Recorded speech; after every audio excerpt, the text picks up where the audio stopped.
got that yet here, right? Yeah.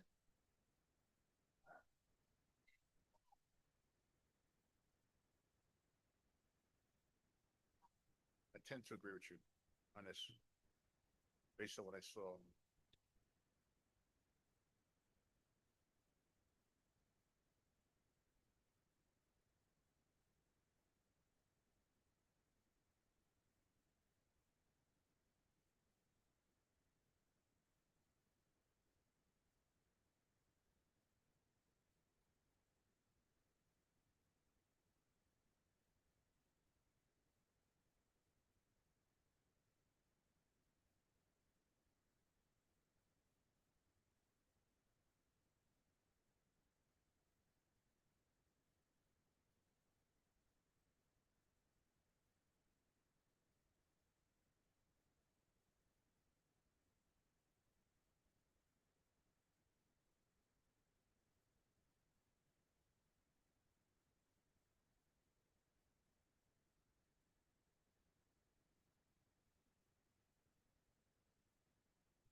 We'll call the meeting to order.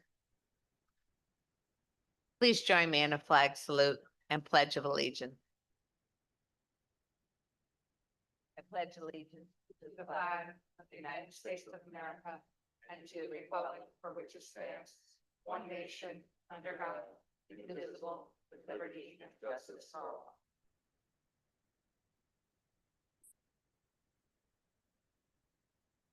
Pursuant to the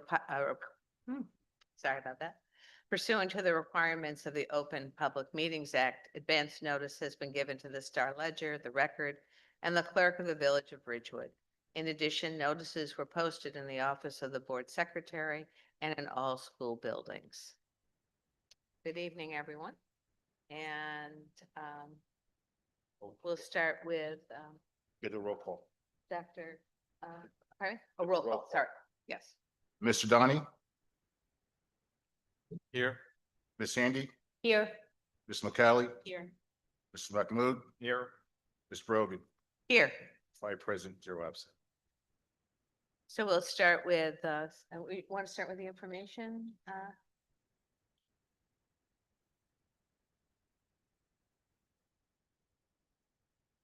Good evening, everyone. I hope you're well. Hope everyone's having a great start to their school year. We're already in October. That is very hard to believe. We have some, as part of my superintendent report, we'll talk a little bit about some of the presentations that we're going to give. But today we just wanted to give acknowledgement. We have memorialized in the agenda students at Ridgewood Public Schools, Ridgewood High School, who have been recognized by the National Merit Program. Oh, I'm sorry, it's the wrong one. Thank you. So we just wanted to put their names up on the screen here so that folks at home could see them as well and offer our congratulations. We had 5 students who were designated semifinalists, but if you're not familiar, students who take the PSAT also then take the qualifying test for the National Merit Program. This is a very prestigious program. 1.3 million students take the test, and we've had a percentage of students be recognized in recent history this year. So congratulations to all of our students. Their hard work is appreciated, and it's obvious to everyone here. So congrats to everyone.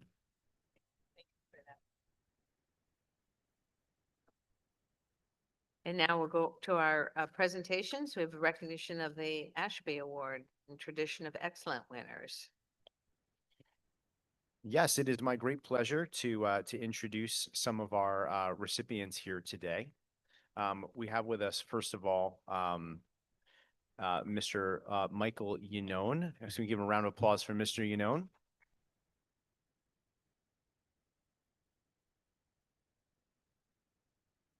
Right. Mr. Yanone, could you mind coming up and joining us here?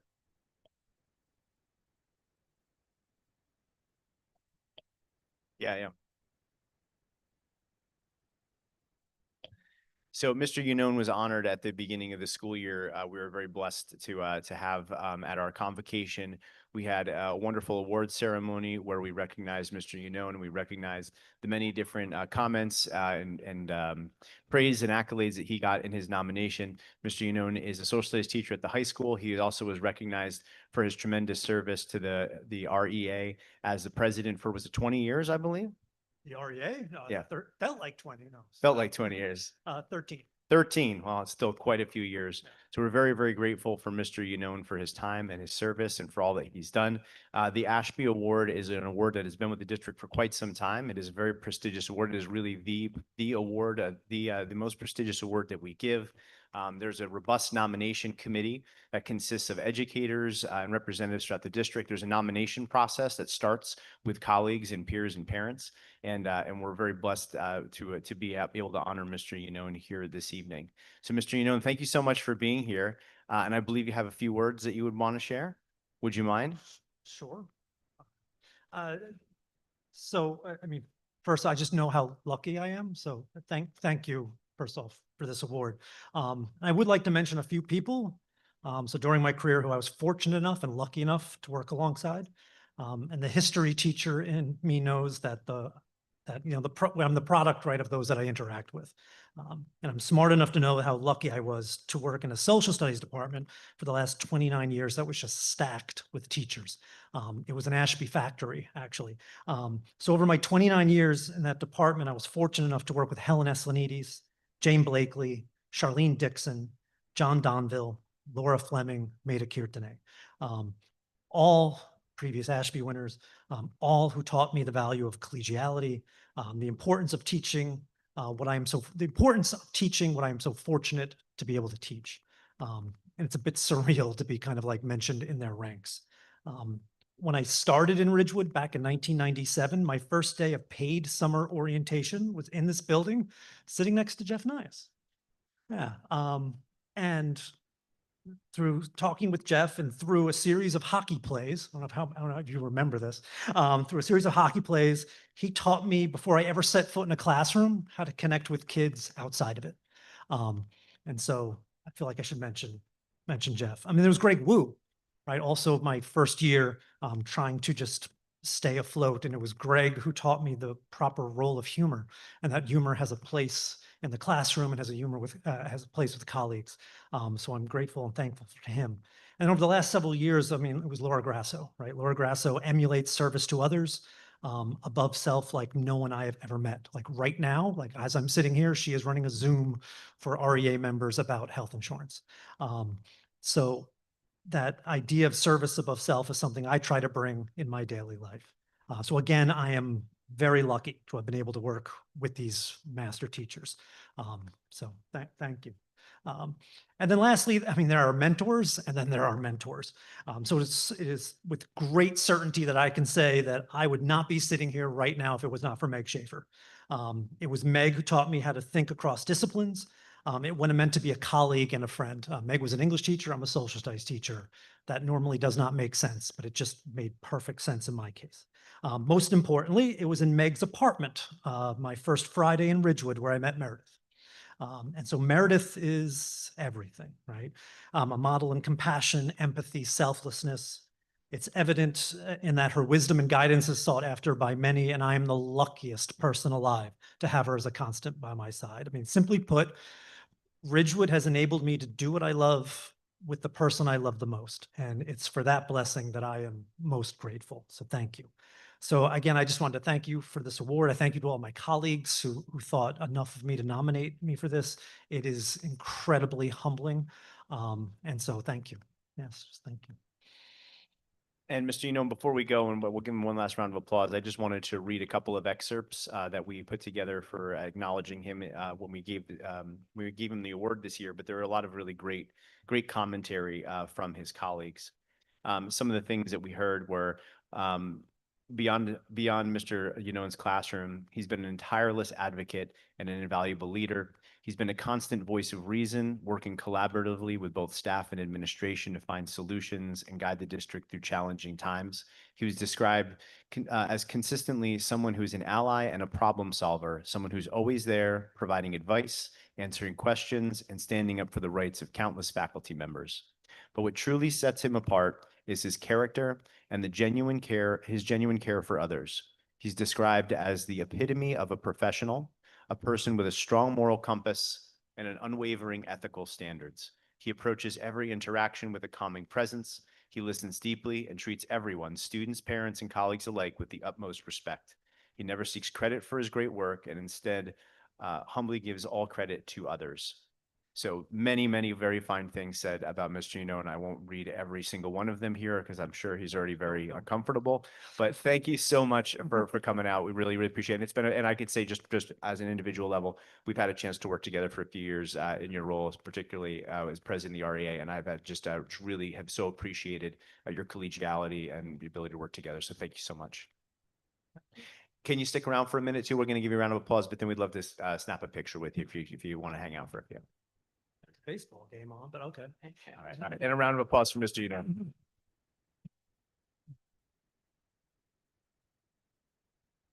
Yeah, if I might, Mike, I too had the opportunity many times to work alongside you, and I appreciate all that you did for the teachers union in being their advocate, but also for being just a stand-up person all the time, really telling it like it was and is.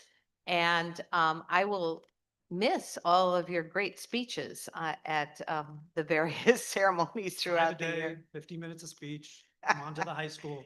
Yeah. You know, you've always done such a good job in terms of the reality of the teaching profession, what we need to do to move forward, and working within this district. So I've really appreciated this. I hope you continue to be a teacher here in the district for many years to come. Going in. So Yeah, thank you. thank you. Great. Thank you, Mr. Yuno.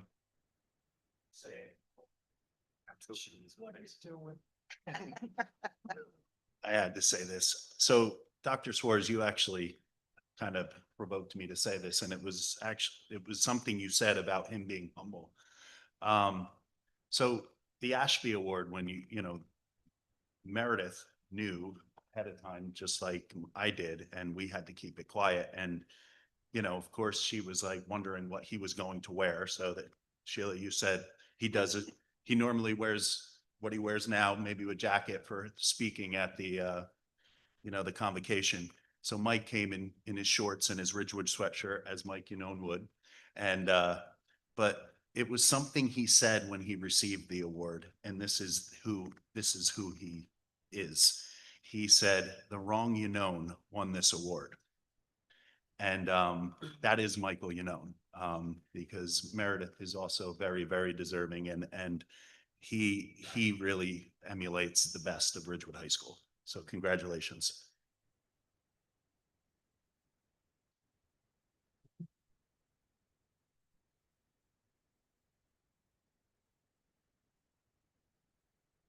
And next, it is my pleasure to invite up our Tradition of Excellence winner, which is an award that goes to is a companion award to the Ashby Award, and it recognizes one of our support professionals in the buildings. And this year's winner is Terry Caliendo. Ms. Caliendo, can you come on up?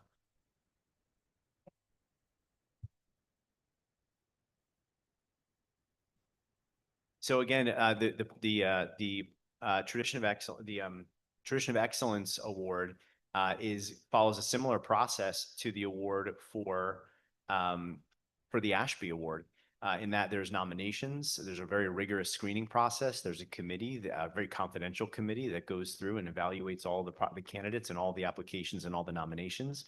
And Terry was being represented among a field of very qualified folks. But again, I would love to just read some of the things that folks said about Terry. So in part, I'll read a part of my speech here because it encapsulates a few of those things that we read with the staff this year. So we said, Terry has been with the district for 13 years. She embodies the heart and soul and quiet strength of Benjamin Franklin Middle School. This person is one of the rare individuals is felt by everyone, even though she works so humbly and quietly behind the scenes. Sorry, I'm cutting out there. We just borrow swap there. So much.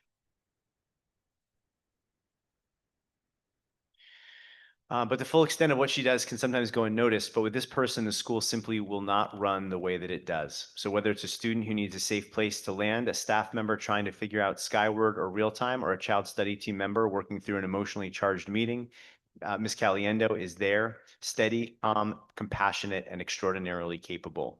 What sets her apart is not just how hard she works, though her work ethic is unmatched, but how deeply she cares. She knows our students by name. She remembers their stories. She creates an environment in the guidance office that serves as a refuge for students on their toughest days.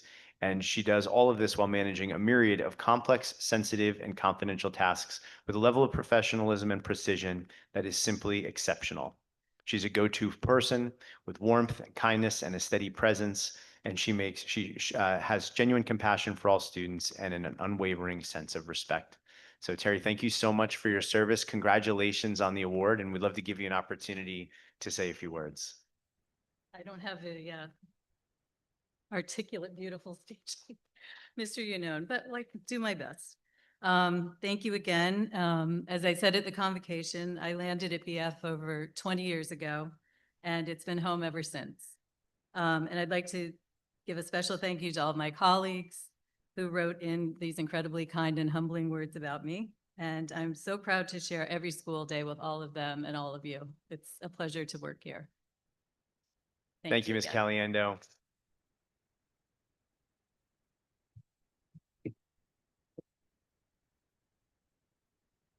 If you all wouldn't mind, if you want to come up, we'll take some pictures together, if that's okay.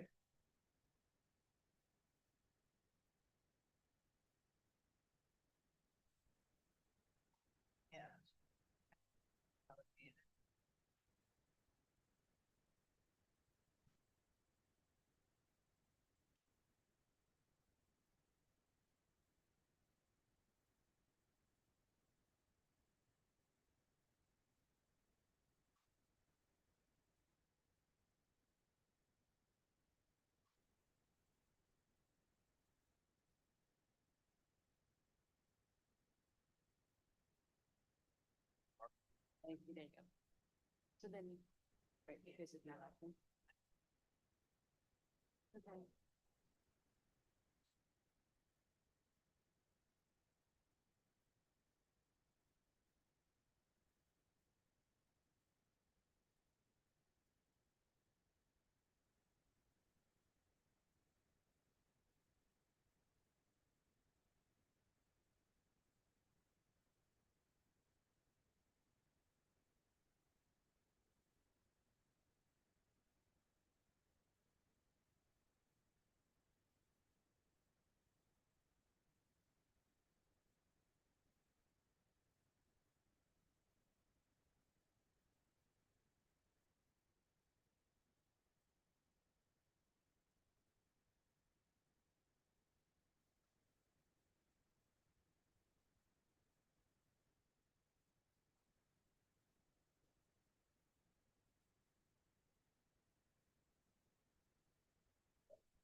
Yeah, that's a bylaw.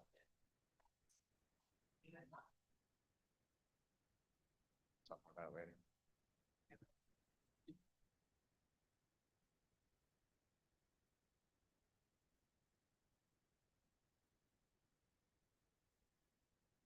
This, student, rep report?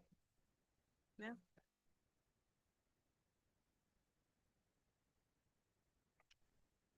And yes, at this time, I would like to turn it over to our student representatives who are going to give a report from Ridgewood High School.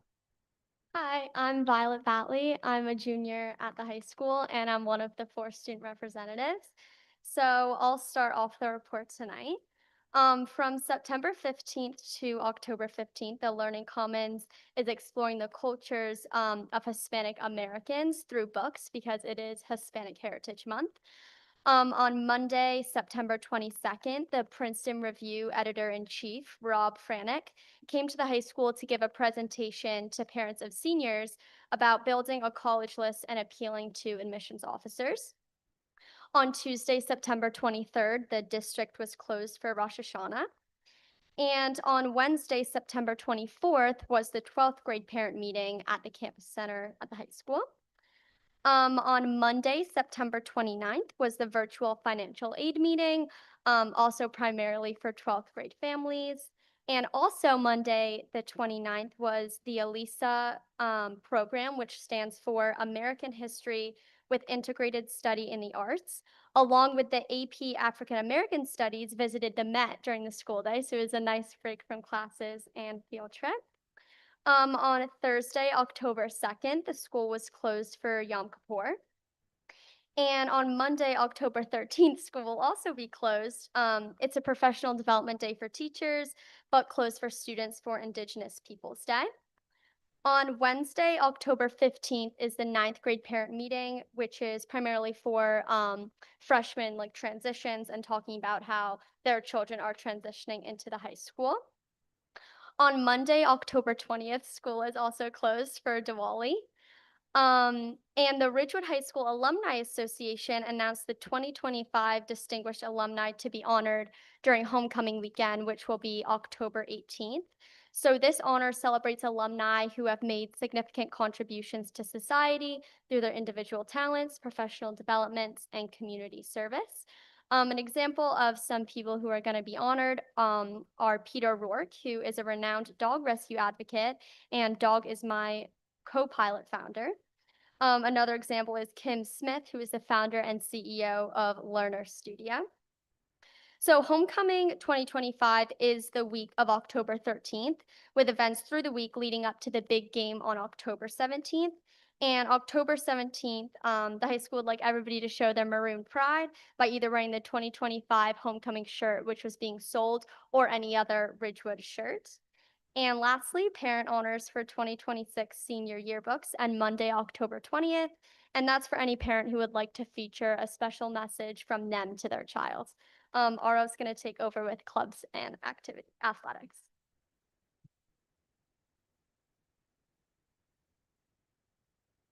Thank you, Violet. My name's Arav. I'm now going to go into clubs and athletics. On September 18th, girls varsity soccer had senior night where they took photos with family, showed off their senior posters, and had a game which they won 3-1 against Paramus. On Super Soccer Saturday, which was this weekend on October 4th, the girls soccer team also won against Bergen Tech 7-2, bringing their overall record to 6-4-1. On September 18th, it was announced that members of the Ridgewood crew team, Oliver Illenschneider, Sam Scharfenberg, and Michael Schkopp, made the U.S. Rowing Scholastic Honor Roll, while Matthew Mumji received an honorable mention. This award recognizes high school seniors who have excelled in both academics and rowing. Applicants must have rowed or coxed at least 1 year and successfully competed at or above the regional level. On Friday the 19th, the marching band performed a preview of their show, Voyage, on the RHS field. On the 20th, they were the opening act for Ridgewood's first annual Porch Fest, a community music festival where neighbors turn their porches into stages. On the 26th, 65 7th and 8th graders from BF and GW middle schools joined the marching band in rehearsing for and playing at the Friday night football game. That was the 15th annual 7th and 8th grade marching band night. Now, the marching band has an exciting competition season coming up with a performance at MetLife on the 18th and a Bands of America regional competition at the University of Delaware on October 25th. On September 21st, the girls tennis team earned 3rd place overall in counties. Making it to the semifinals was second singles Daria Bukshiva and second doubles Juliette Editois and Mila Crane. Third singles Anya Lambert also made it to the finals. With such a strong season so far, the team had a bye in the first round of the state tournament, but tomorrow, October 7th, is the Section 1 Group 4 state tournament quarterfinal against Fairlawn for the tennis team. On Wednesday, September 24th, Latin Club students brought history to life by creating clay models of mythological and historical figures, engaging in a new, hands-on approach to classical learning. On the 26th, the varsity football team held its annual Teacher Appreciation Game, nominating more than 30 teachers to be thanked and recognized. On October 4th, the football team had a game against our rival Hackensack, where they dominated with a final score of 20-6. The team's next game is Friday, October 17th against Northern Highlands. The RHS Green Club, led by AP Environmental Science teacher Mr. Liu, has been quite active this year, leading an RHS campus cleanup on Saturday, September 27th, and running campus biodiversity surveys in which they identified and documented plants and wildlife around RHS. Also on the 27th, Project Interact, Ridgewood High School's chapter of AM Rotary, held their monthly food drive on the 27th.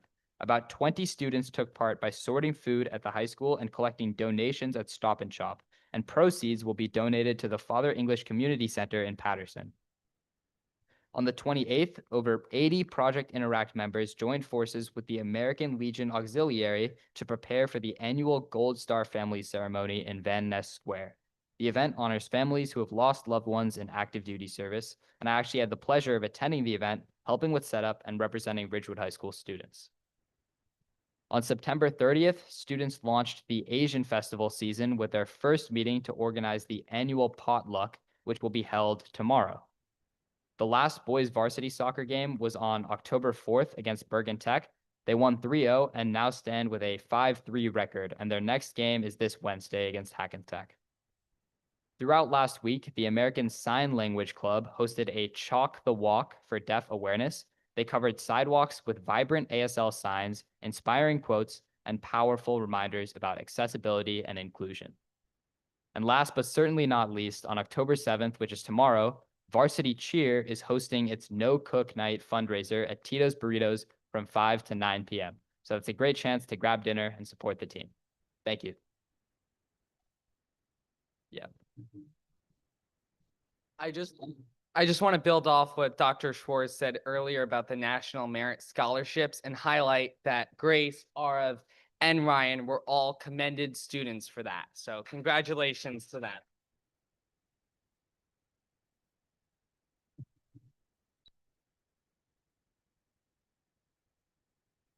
Well, thank you for that fantastic report, Neeli. Thank you for that highlight. Thank you. Okay, we're open for comments from the public. If there are any here.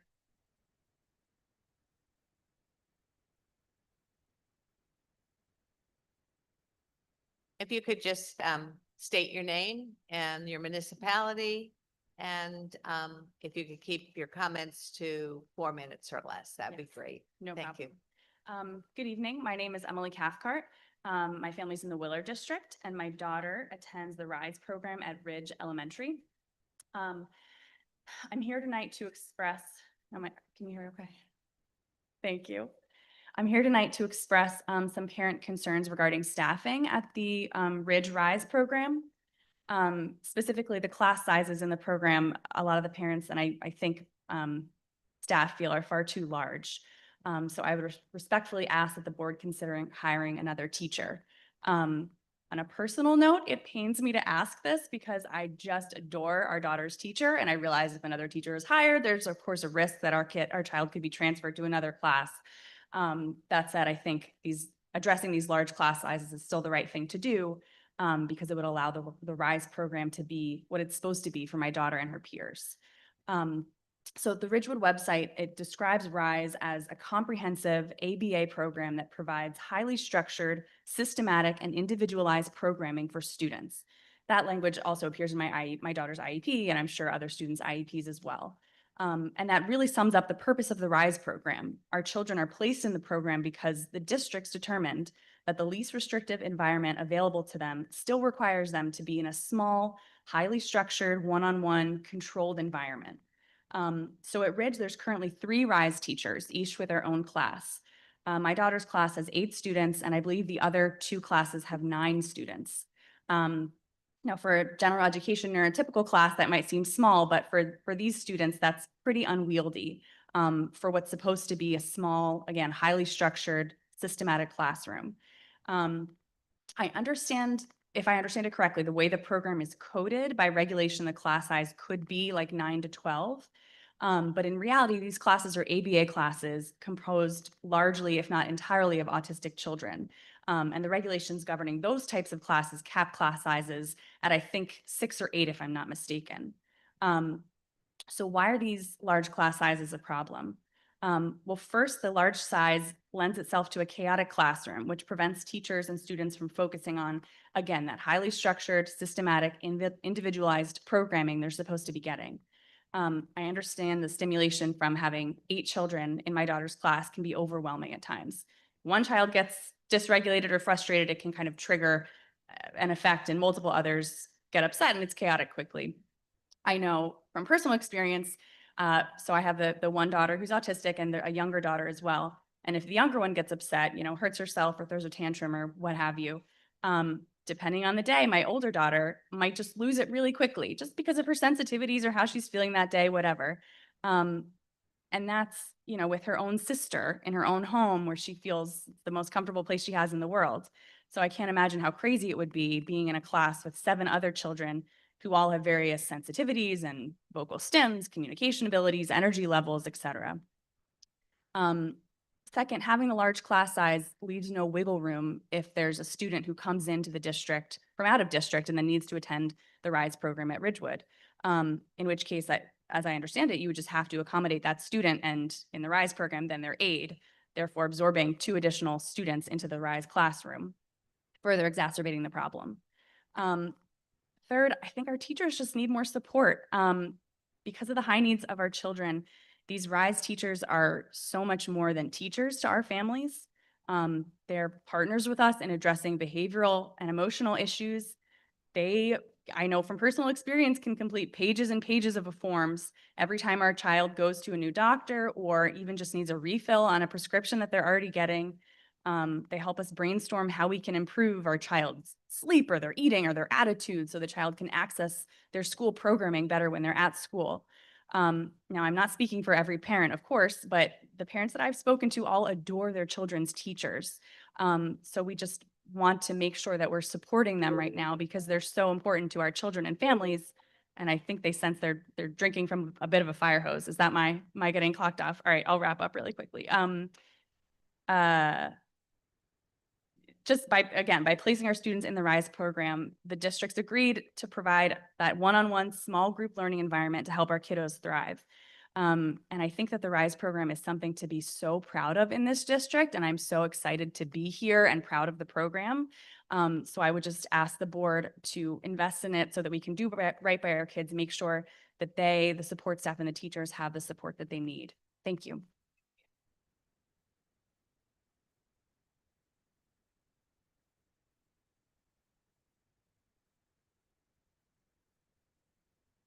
Hi, Lynn Benson in Ridgewood. So good evening and congratulations on your award, which is amazing. And to Ms. Caliendo, I know she's left, but that was really touching to see these awards given, so well deserved. So I've been in the mental health arena and advocate and supporting the social and emotional needs of students within our district for over a decade. This is back in the day when Regina Botsford was the assistant superintendent. And I'm very much looking forward to hearing the update on later school start time and grateful that our district made this change, one that directly supports the most basic physical and mental health needs of our teens, and in some cases can be life-saving. I've shared this before, and I want to share it again. As a teen, while balancing academics, I experienced the effects of chronic sleep deprivation firsthand. Following a volleyball tournament, I drove home utterly exhausted. I fell asleep at the wheel, crashed into the center divider, flipped my car, landed upside down, and totaled my car. And I'm very lucky to be alive to be here to talk about that and advocate for these important matters. Back in the time, no one talked about the shift in adolescent circadian rhythms or the importance of deep and REM sleep cycles, or that teens' most potent REM cycles occur in the early morning hours, which they miss out on when schools start too early, affecting memory consolidation, physical and mental health, and impulsivity, resulting in poor decisions, which can alter one's life forever. Like many families, we moved to Ridgewood for its academic excellence, but academic rigor should never come at the expense of student wellness. I remain deeply grateful to Mr. Nias and Dr. Ann Robinson, who were instrumental in leading this change, and the numerous advocates, supporters, and decision makers that were determined to see this through. And I was thrilled that Dr. Schwartz, when you came in and you were fairly new to our district, you saw it through, which was really terrific. And it's inspiring to see Ryan so dedicated to this topic and co-presenting this evening. Amazing. So looking ahead, I hope that our district will integrate the science of sleep into its curriculum, and perhaps it already is, I don't know, but this is an opportunity to really talk about how our district led with such an important policy change, and we have new kids, new families, new teachers, new staff, new coaches. This is a topic that I feel like needs to continually be part of our education system, not just for the students, but for all of us in the community and within the district.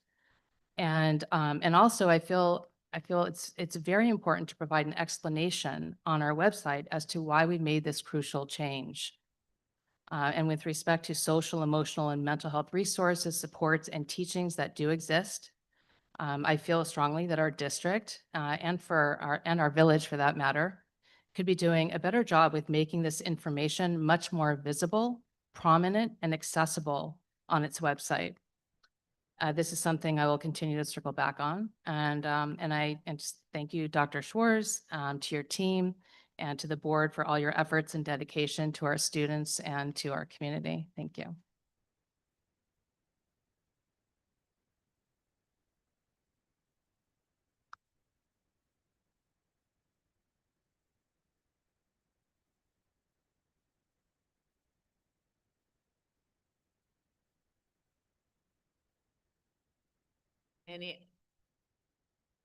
Any other comment? See if there's anyone on remote.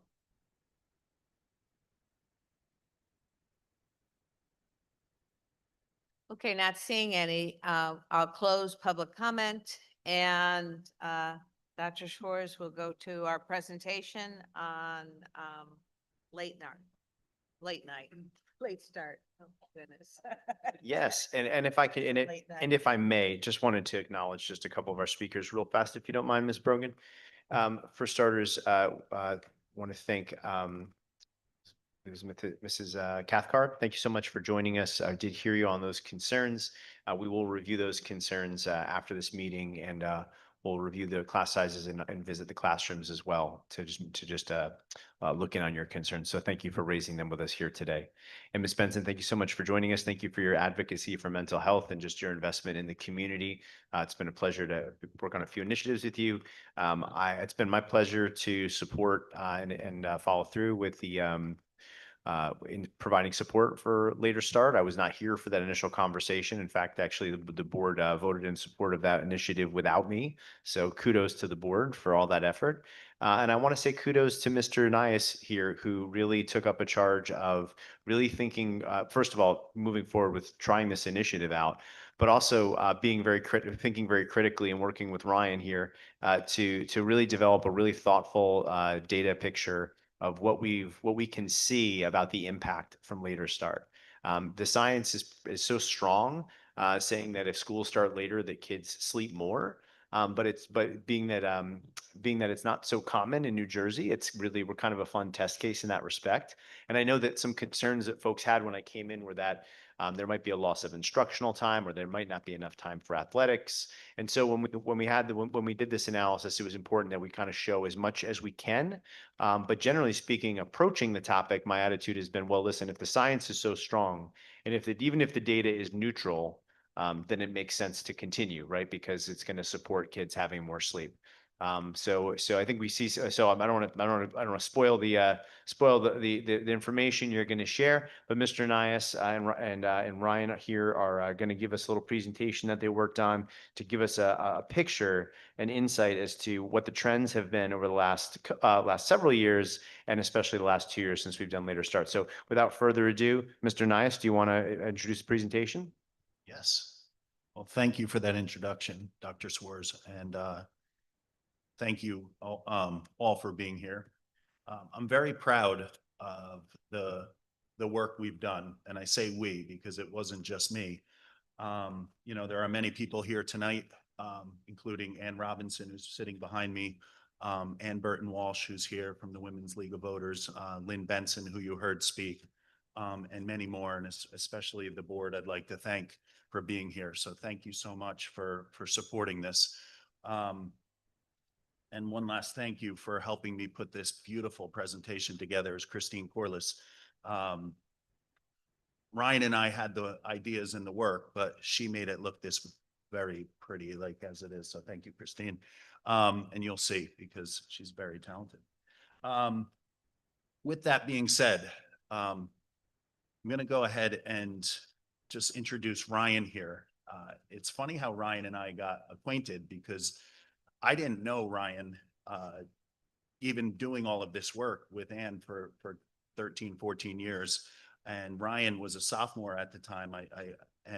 He was already working with the Task Force of Adolescence and Sleep, which I was on. And this is a task force in New Jersey that is built with students and parents and other administrators from around the state, and many pediatricians. Dr. Steinbaum from the town is also on it. And Ann is also, Dr. Ann Robinson is a pediatrician as well.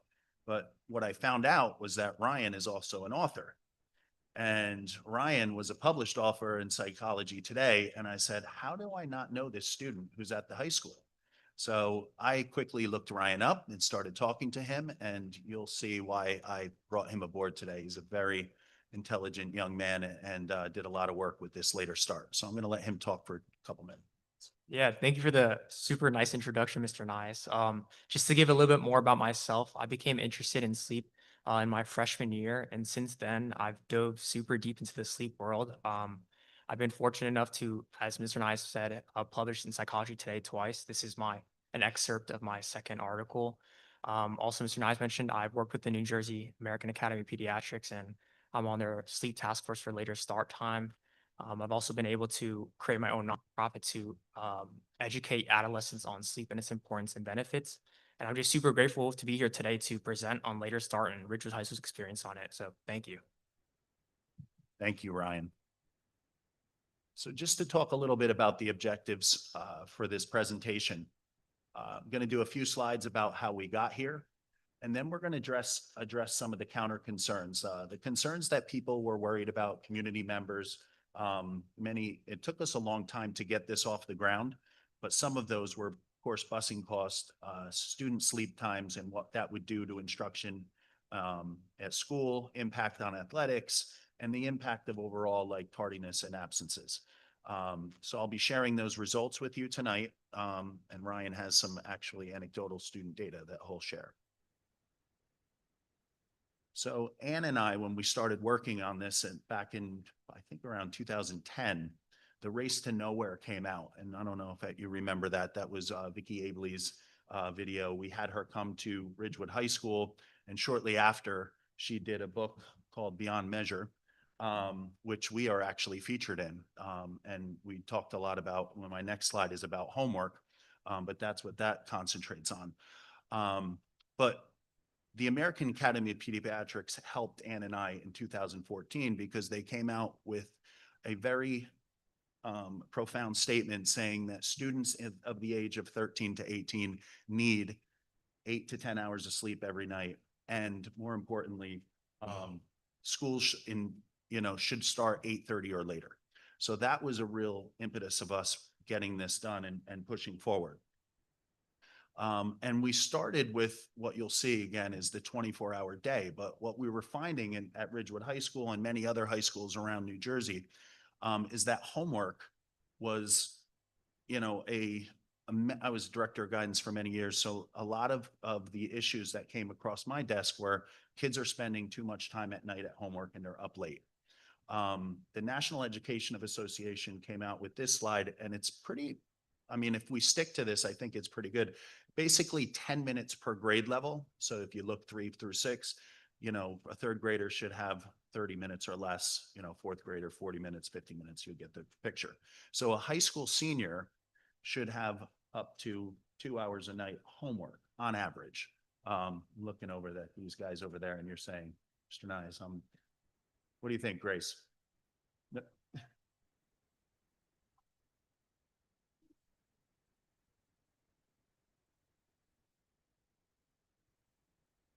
I would say that in terms of actual homework, it's less than 2 hours. I mean, I try to be really efficient with my time using whatever free periods I have. So homework wise, it's closer to just 1 hour. But in terms of studying for tests and working on projects, this is where a lot of my time goes to. And then especially when we consider the current competitiveness of the college application process and even just how talented our own high schoolers are, when you consider extracurriculars or sports or working on research papers or internships, those hours really add up. So in terms of what's like taxing on a high school student, specifically a high school senior schedules, adding on college applications, it's way more than 2.5 hours. So, well, thank you, Grace. So basically we started with this, and then this led to the 24-hour day. And I used this slide. I got to thank Ann for this slide because I think her and her son, Michael, created this, right? And it really encapsulates what a healthy clock should look like. And it's pretty clear.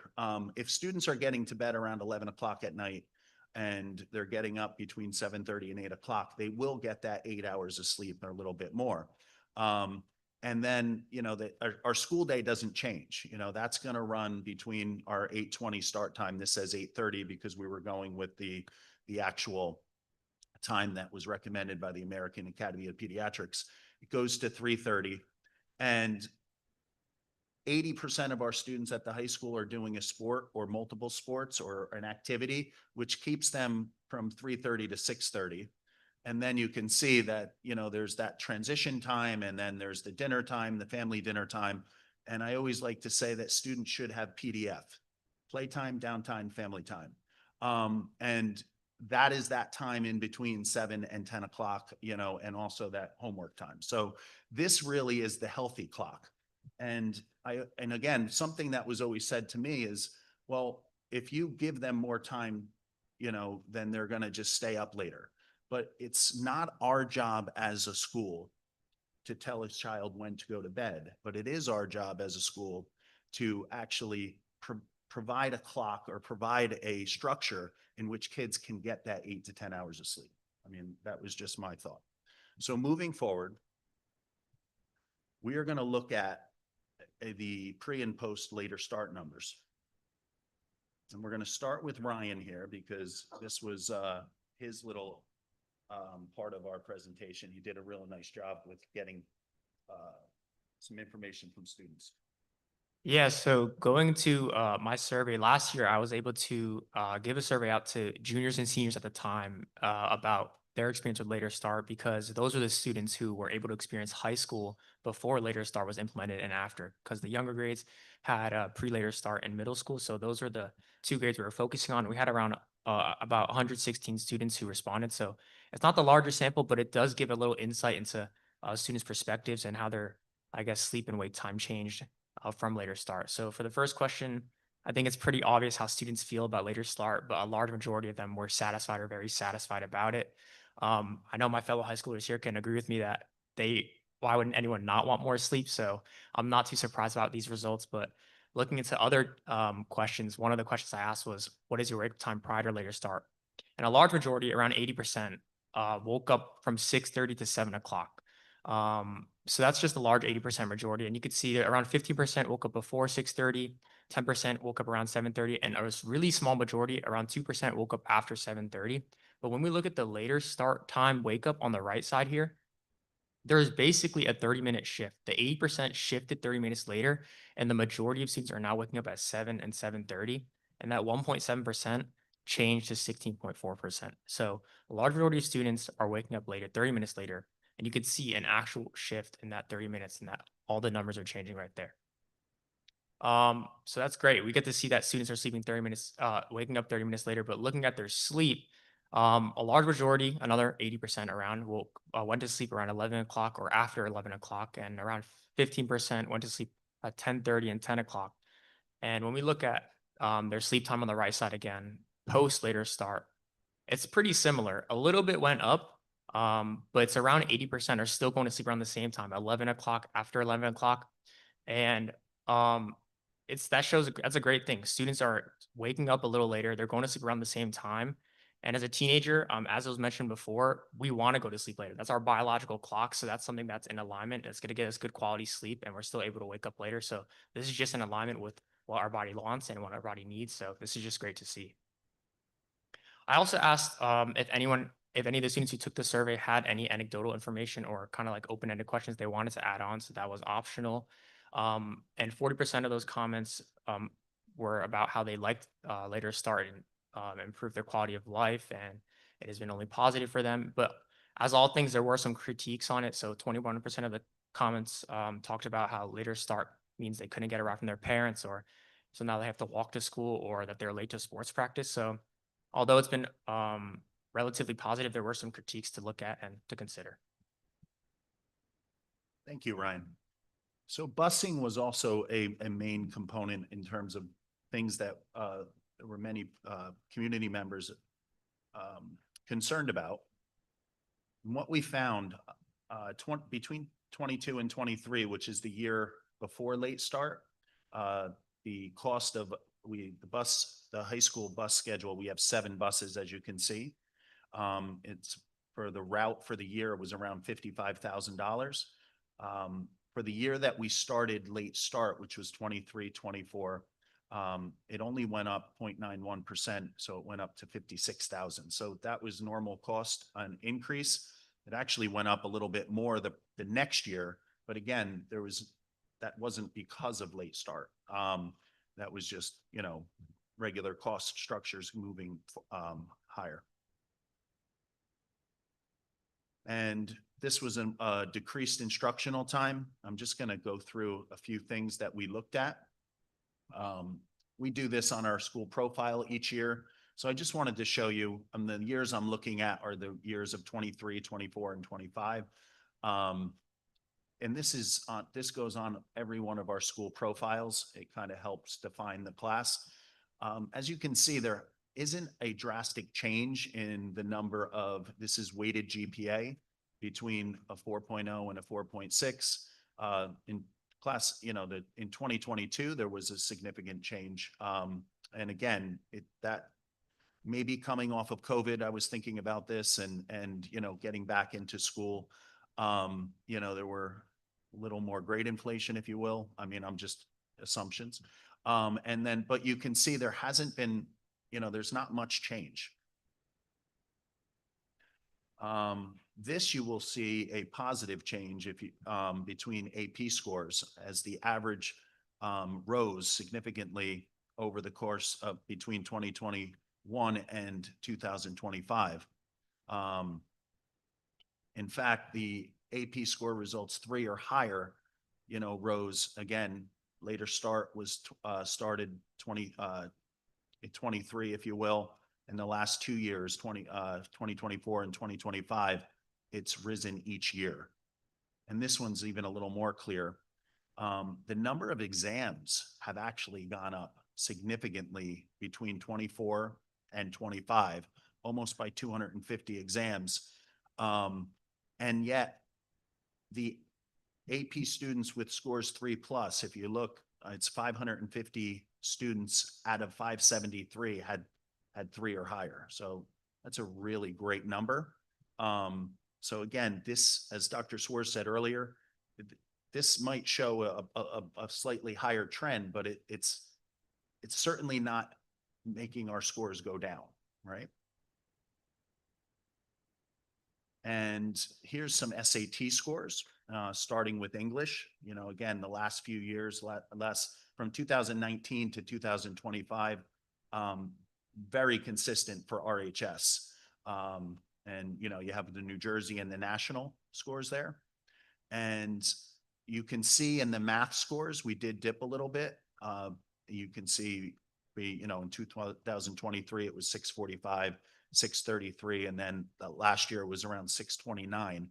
I want to look into this a little bit more and, try to, and I did talk to a few students, one of them being Ryan next to me. And he mentioned this again, it's something to think about, but these tests became digital within the last few years. And, it could have an impact, especially in math, but it's something to look into.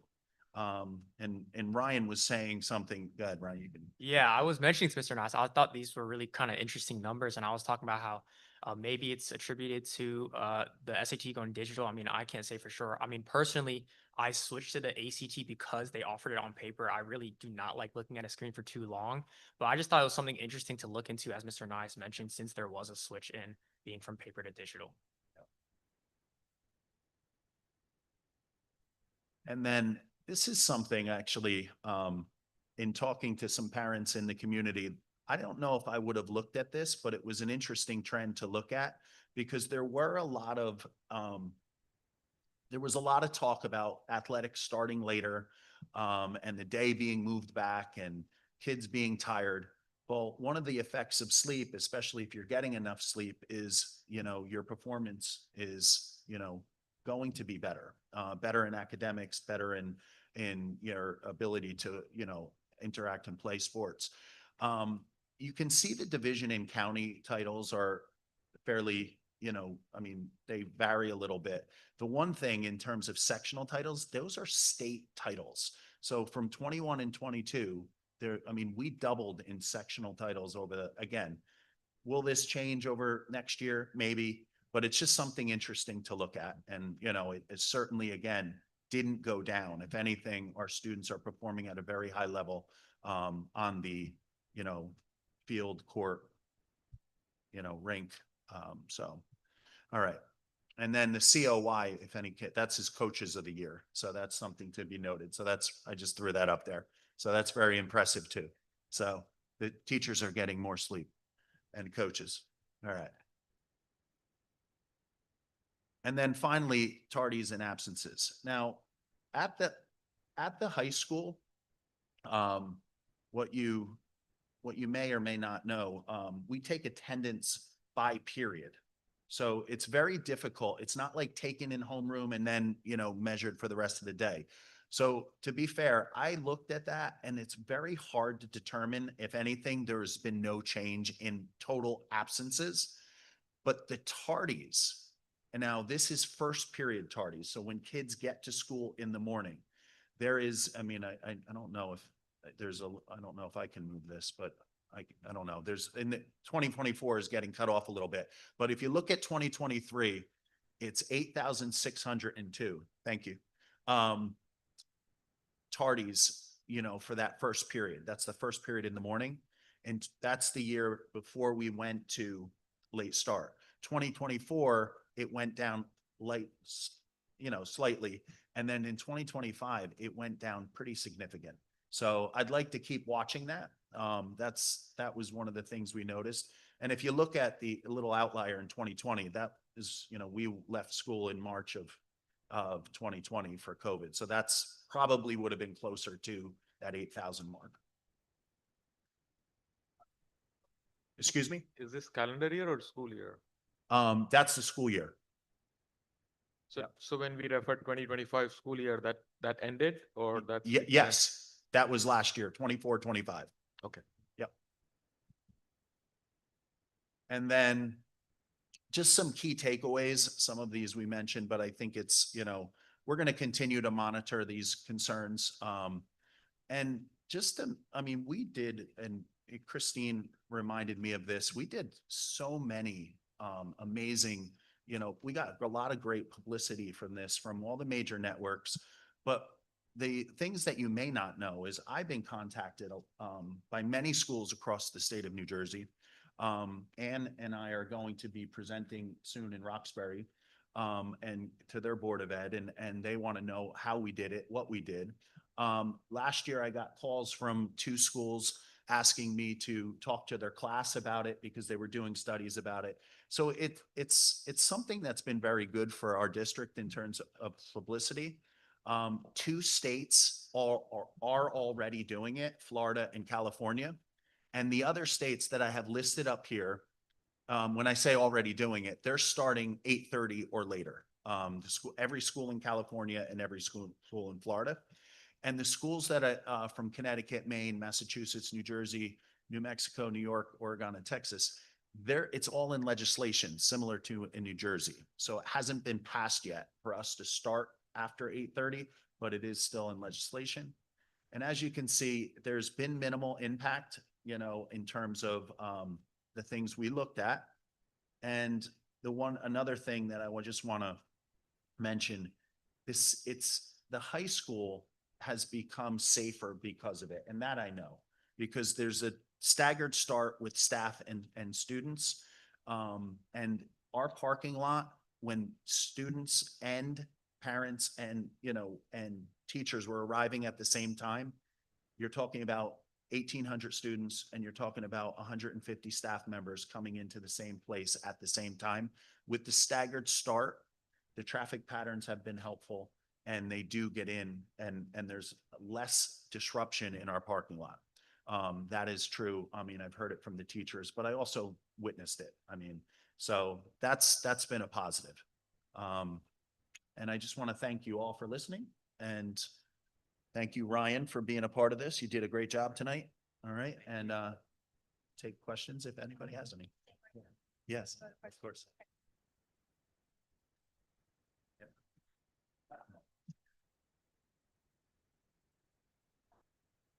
Good evening, everyone. It's so great to be back with all of you again. I feel kind of like a proud mama back here. I mean, not just because of the tremendous success that later school start time has had at Ridgewood High School, but also because of this really impressive presentation that you just heard, where Jeff and Ryan worked side by side to deliver that to you. You all know that Ryan is an excellent spokesperson for later school start time, but he's also a perfect example of how valuable the student voice is. And just, how incredible the resource is, of all of you to all of us. And that's something that Jeff has always known, really in every position he's held. And I've been around for, I think, almost all of them. He has worked side by side with the students. 16 years ago, we started working together on what we call the Smart Balance Initiative. At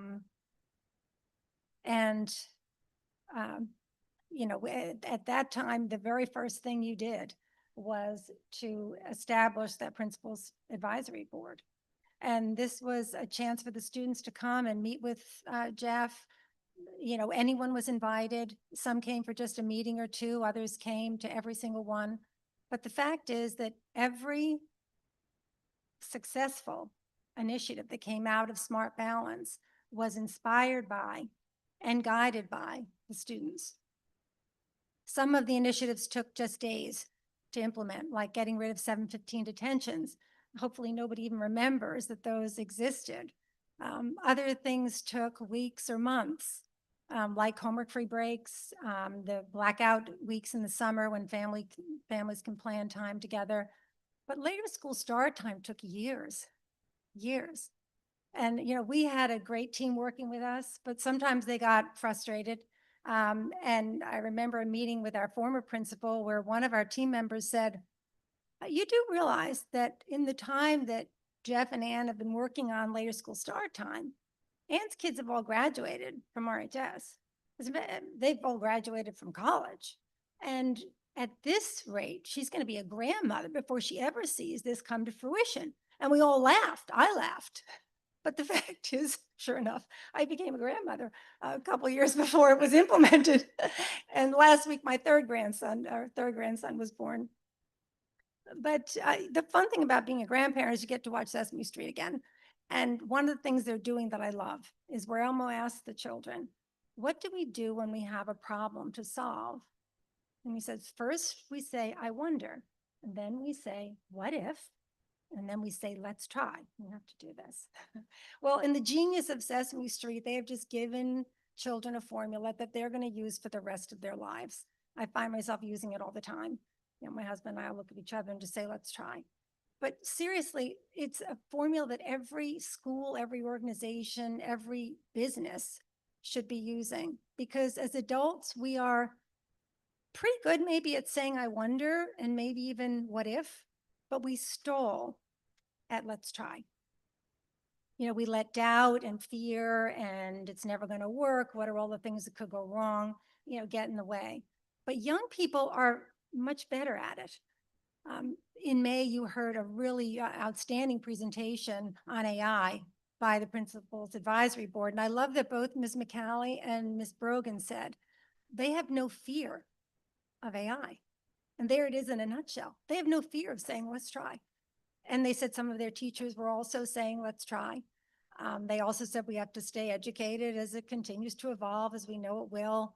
How does it help us? What are its limitations? But most importantly, they said, let's keep this dialogue going between us so that you're working side by side.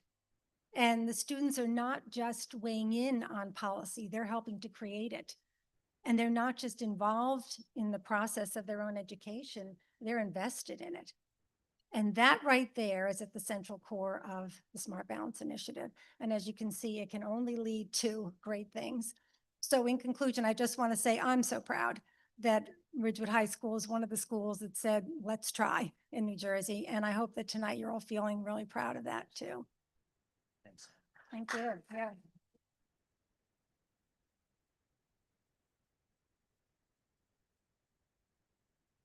Any questions or comments? Well, as having two children at the high school, they, before and after, it really did make a difference.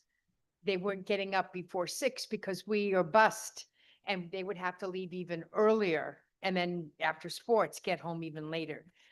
The other question I had, you said New Jersey is looking into this. Are they looking at the 8 or 8:30 time? I mean, how do you think that's going to, if that comes down as 8:30, would we have to then go from 8 to 8:30? Yeah, so they've been looking into this for at least 3 or 4 years now. So it's, you know, I'd like them to, it'd be a shift of 10 minutes for us. We're already at 8:20. Yeah, so I already have some ideas in terms of what we could do, you know, to keep us in that time frame too. So.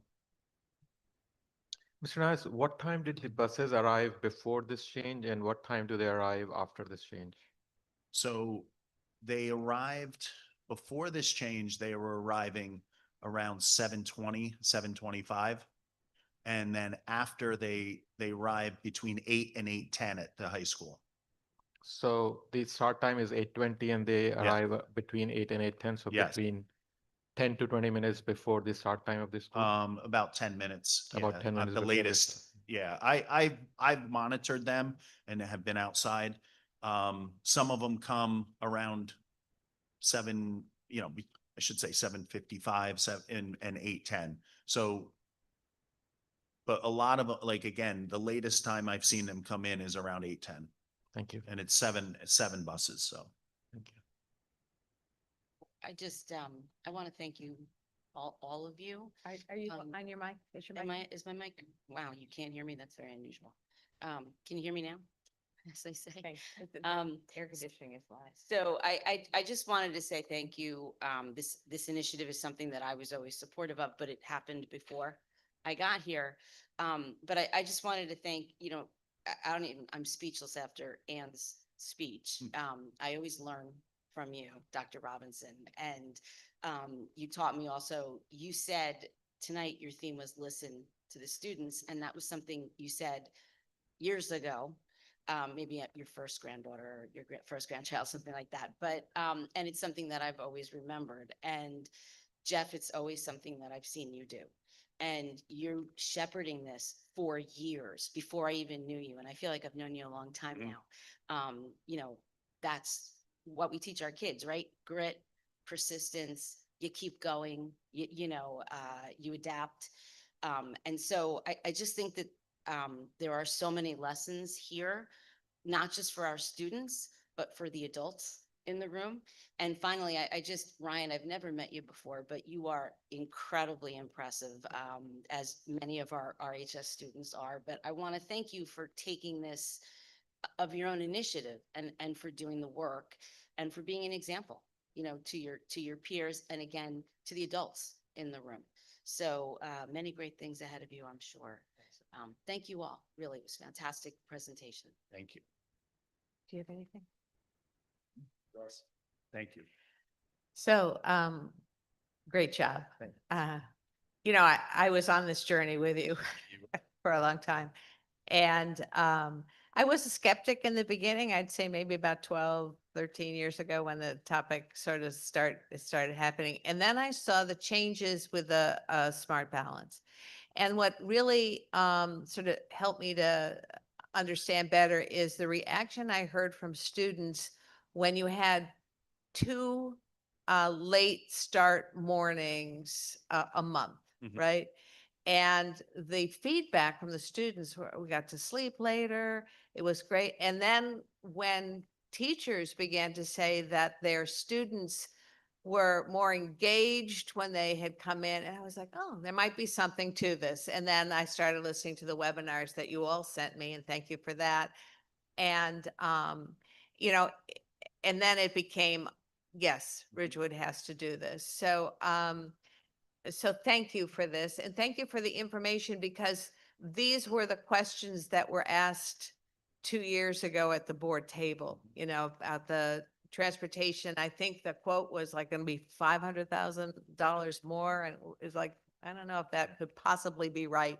So there was concerns from parents about, well, we're going to really just allow a lot of lazy kids out into that world. And they'll never be able to get jobs because they'll be sleeping. So there was a lot of concerns and worries about the implementation. And so thank you for this, because this was something that was really key to making sure that what the science was telling us really did materialize. And so I thank you for this presentation tonight, and look forward to other updates as you go along, because it's great to see that consistency that happens. I did want to give an opportunity to any of we've got 4 wonderful students here. So First off, thank you for the presentation. Unlike Brian, I'm not an expert at late start. I actually came into freshman year when it was implemented, so I never was at the high school when it had an earlier start. But I can say, sitting here, I'm a lot happier that school starts at 8:20 tomorrow and not 7:45. So for what that's worth, it really has made a difference. Actually took over principal advisory from Harrison, and I was sort of after we worked on that, or you guys worked on that. But one of the best selling points for the club over the past couple of years has been, we were the ones who made late start happen.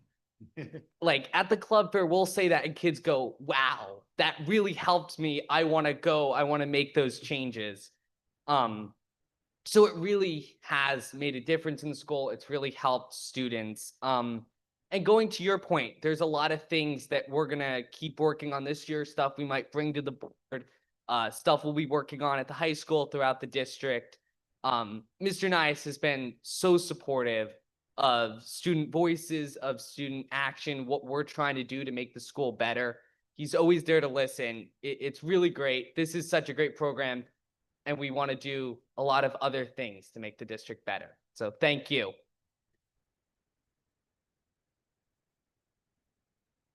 do anyone else want to? No. Okay. Thank you. Thank you very much.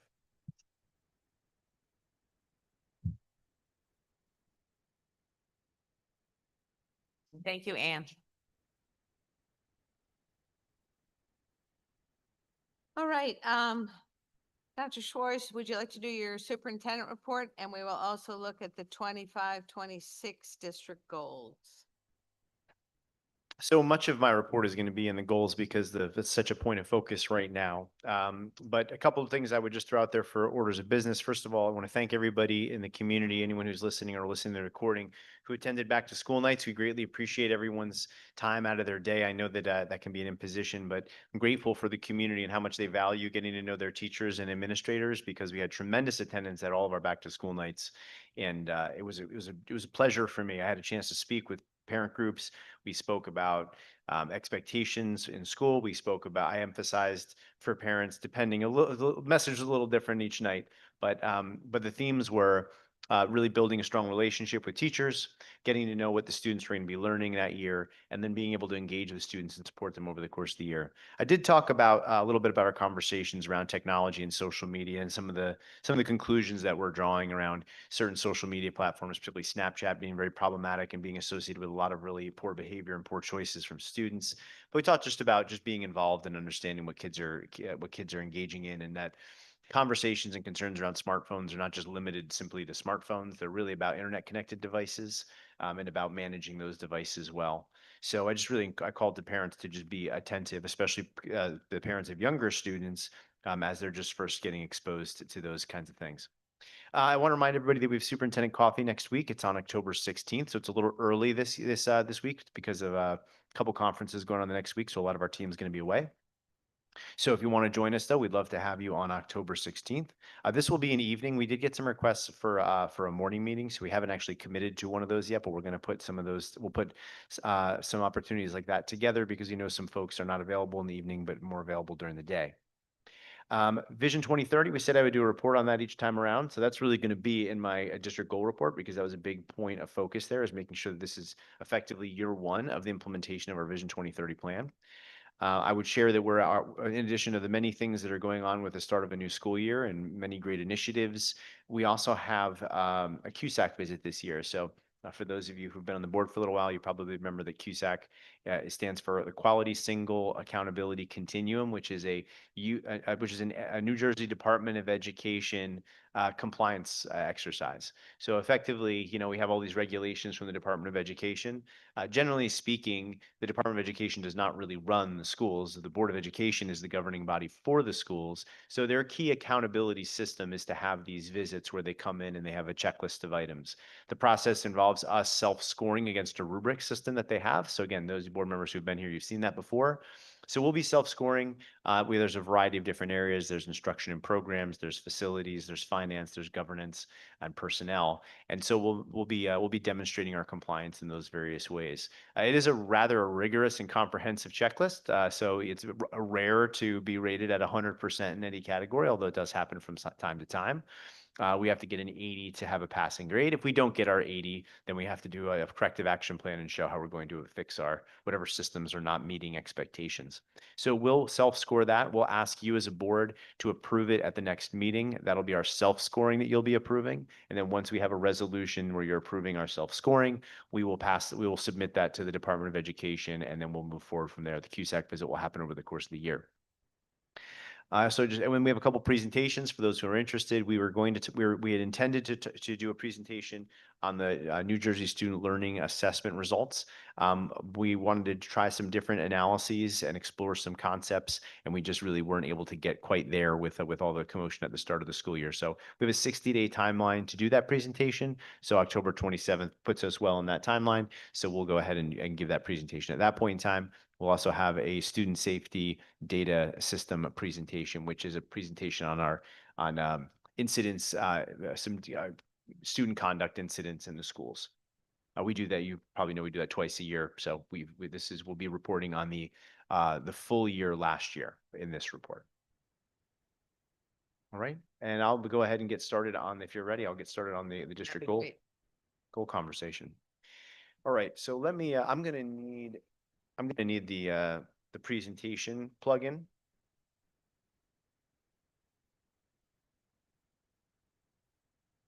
You all received the goals, Not yet. right?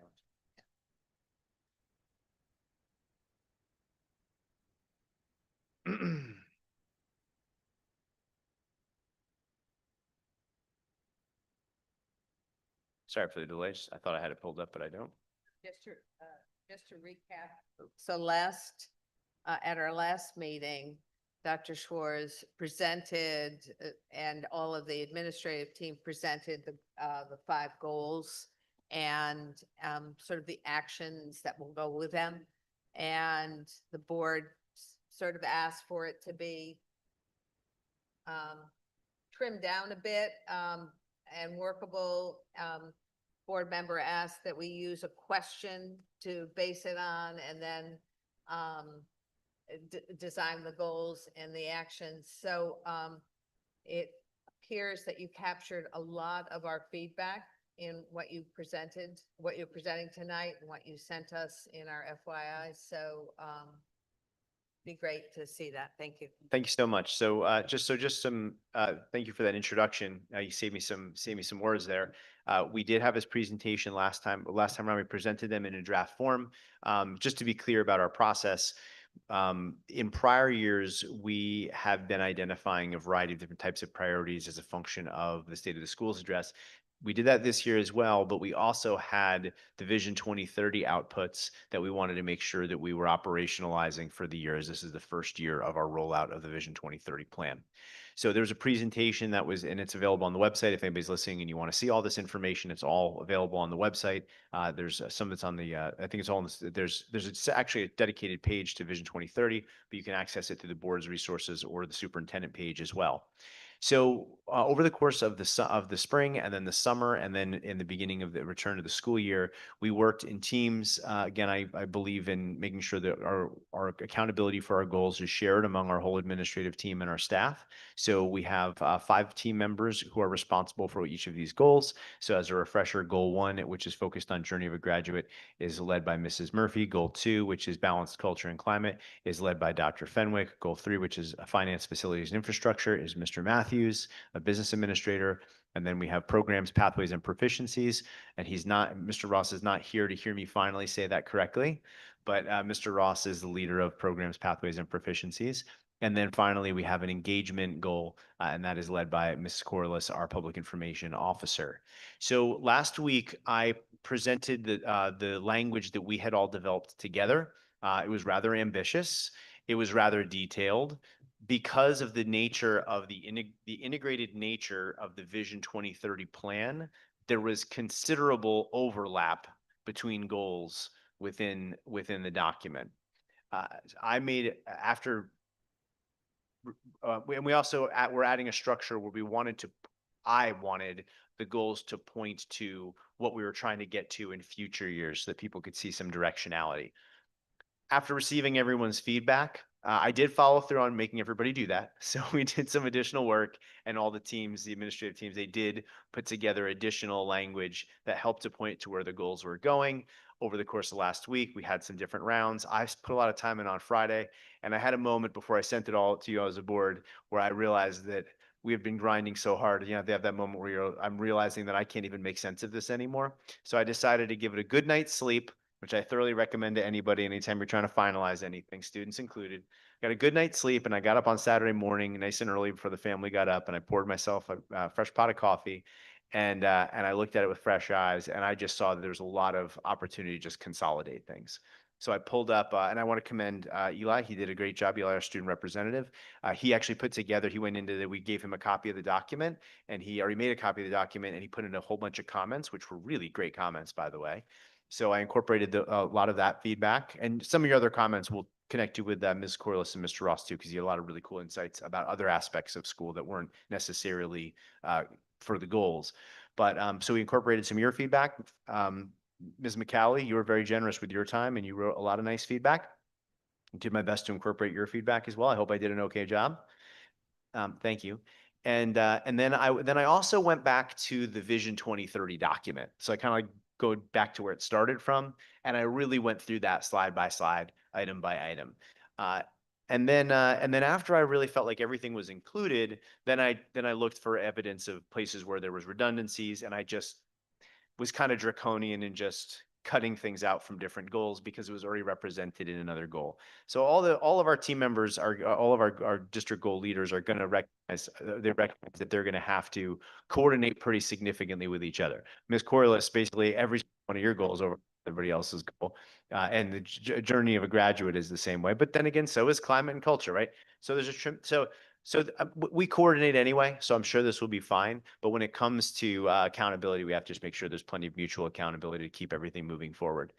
I also decided, and I'm kind of happy we did it this way because I wanted you all to see the level of detail with which we're already approaching the work that we want to do with the administrative team and leading this change. But for the sake of a board level document, there was a lot of detail that really wasn't exactly necessary. It was really more tactical work as opposed to strategic work. So I really tried to incorporate things where needed, as like, for example, we will, something like that. But a lot of the other language I actually just cut out, knowing that that's something that they're going to do in the teams. I also cut out the future language. And then I noticed that the way that we kind of coined some of the sections was a little wonky. So I just went with much more simple statements. So for example, we had for each section, we have the district goal with title. We have a guiding question. That was something that we added in response to a suggestion from Mrs. McCallie. And I love the idea of starting with questions. Each goal has a goal statement. So it's basically an overarching statement of what we're trying to accomplish. And then I listed key strategies. We also had some feedback. If I remember correctly, Mr. Donnie, you had some questions about measurability.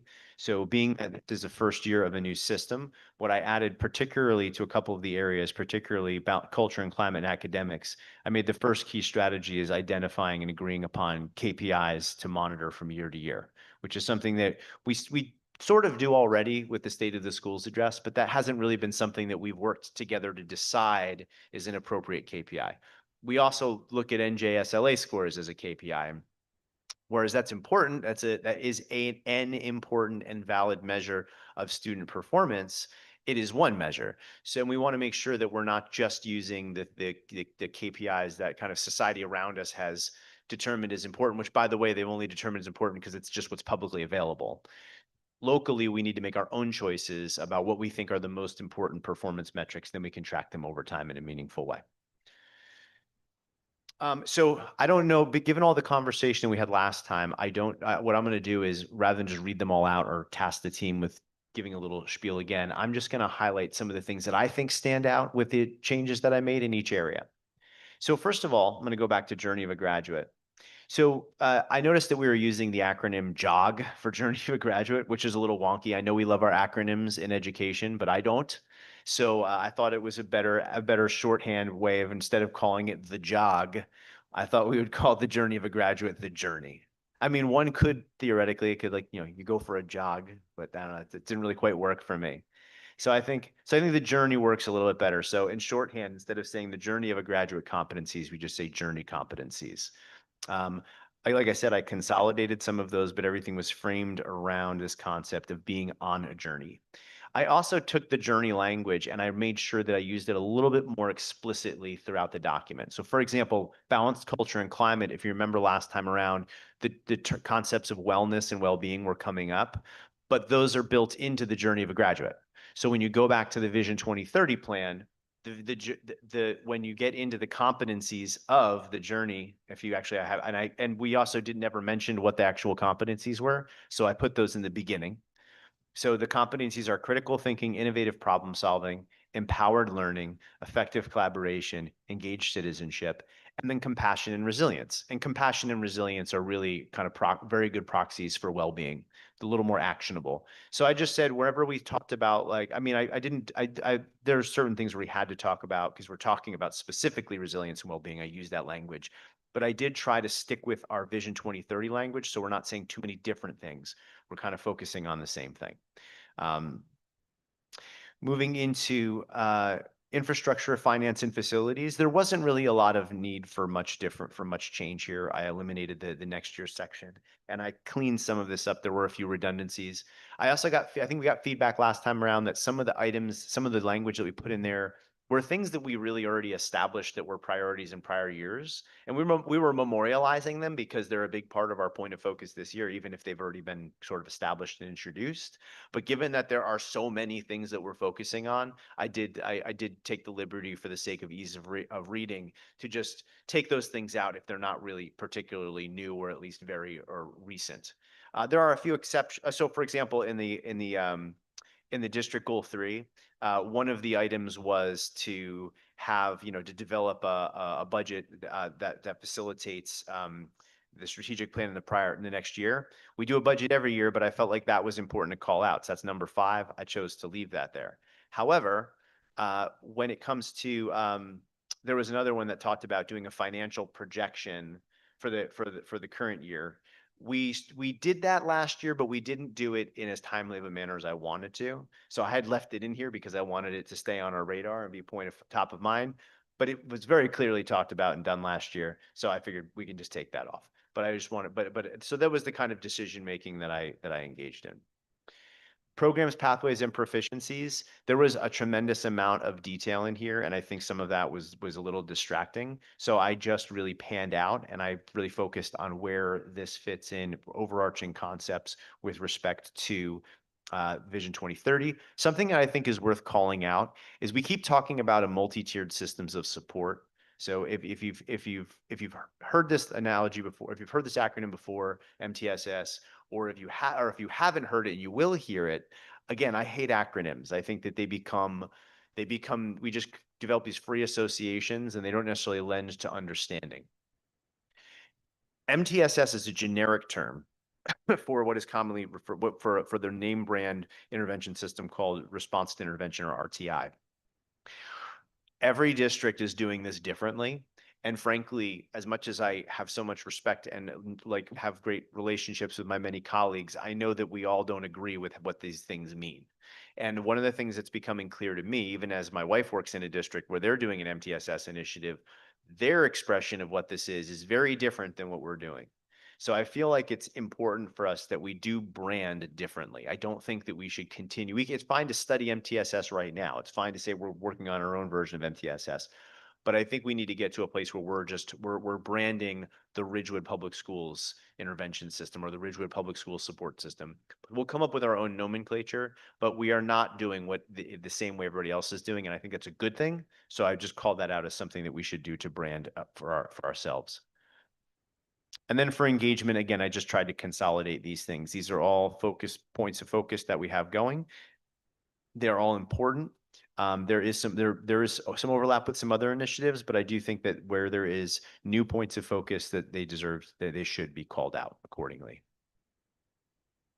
So board members, we did talk about this last week. But I know that you haven't had a ton of time to give me feedback. So please, if you have any feedback, I'm happy to discuss it right now. I'm also happy to elaborate on anything else you like. I guess I was trying to see, perhaps it's over in District Goal 4, but there's nothing to talk about the staff. And because I know it's journey of a graduate, but the teachers and the staff members are part of that journey. Mm-hmm. And I didn't see too much about not support for teachers, but either professional development, which is referred to here, Mm-hmm. but what the teachers may need to be prepared to do all the things that we want to accomplish. Do we not, is that sort of implied? So yeah, I think it is kind of implied. And actually that was some of the language that I ended up taking out because we said all throughout, it was like professional development for this, professional development for that, because that's such a critical part of what we do. There are some pieces memorializing that. So for example, just simply staff engagement is something that's important. It was something that we saw in some of the surveys that we did last year, that we want to make sure staff are better engaged, or at least that we are making more of an effort to engage them. So under engagement, there's the launch of the monthly staff memo, and we're also building some quick reference guides for staff. So that's like a new functional thing that we're doing. But I think that was something that was part of the action plans that just wasn't really memorialized here in terms of the professional development component of all of these. And the other thing is that we have DEI committees and things like that. By not listing or referring to that, that doesn't diminish the fact that we still are doing initiatives in the culture and climate. That's, So it is still part of that third initiative in number 2.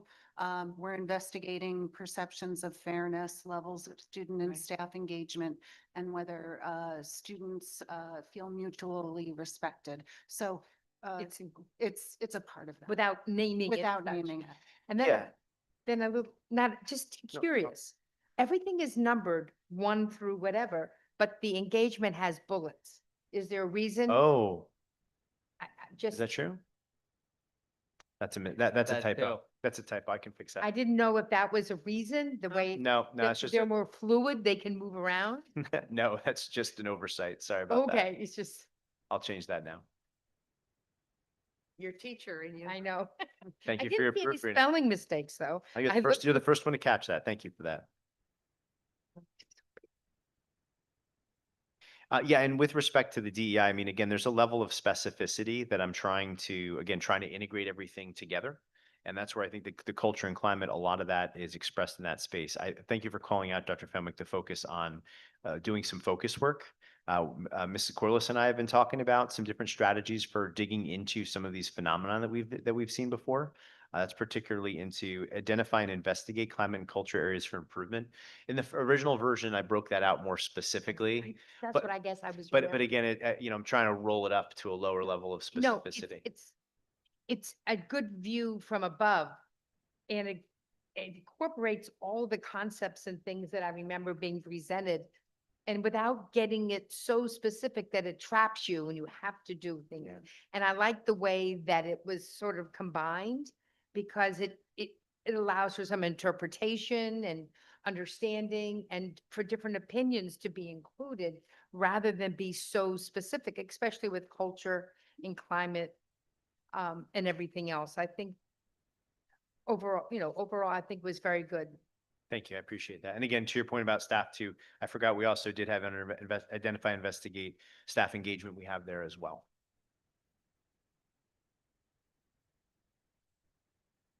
Oh, I appreciate the, I appreciate the format and, the way that you incorporated, the feedback that you got at the meeting. And I see, some of the questions and concerns that I wanted to make sure were identified. I feel like we're all, put in there.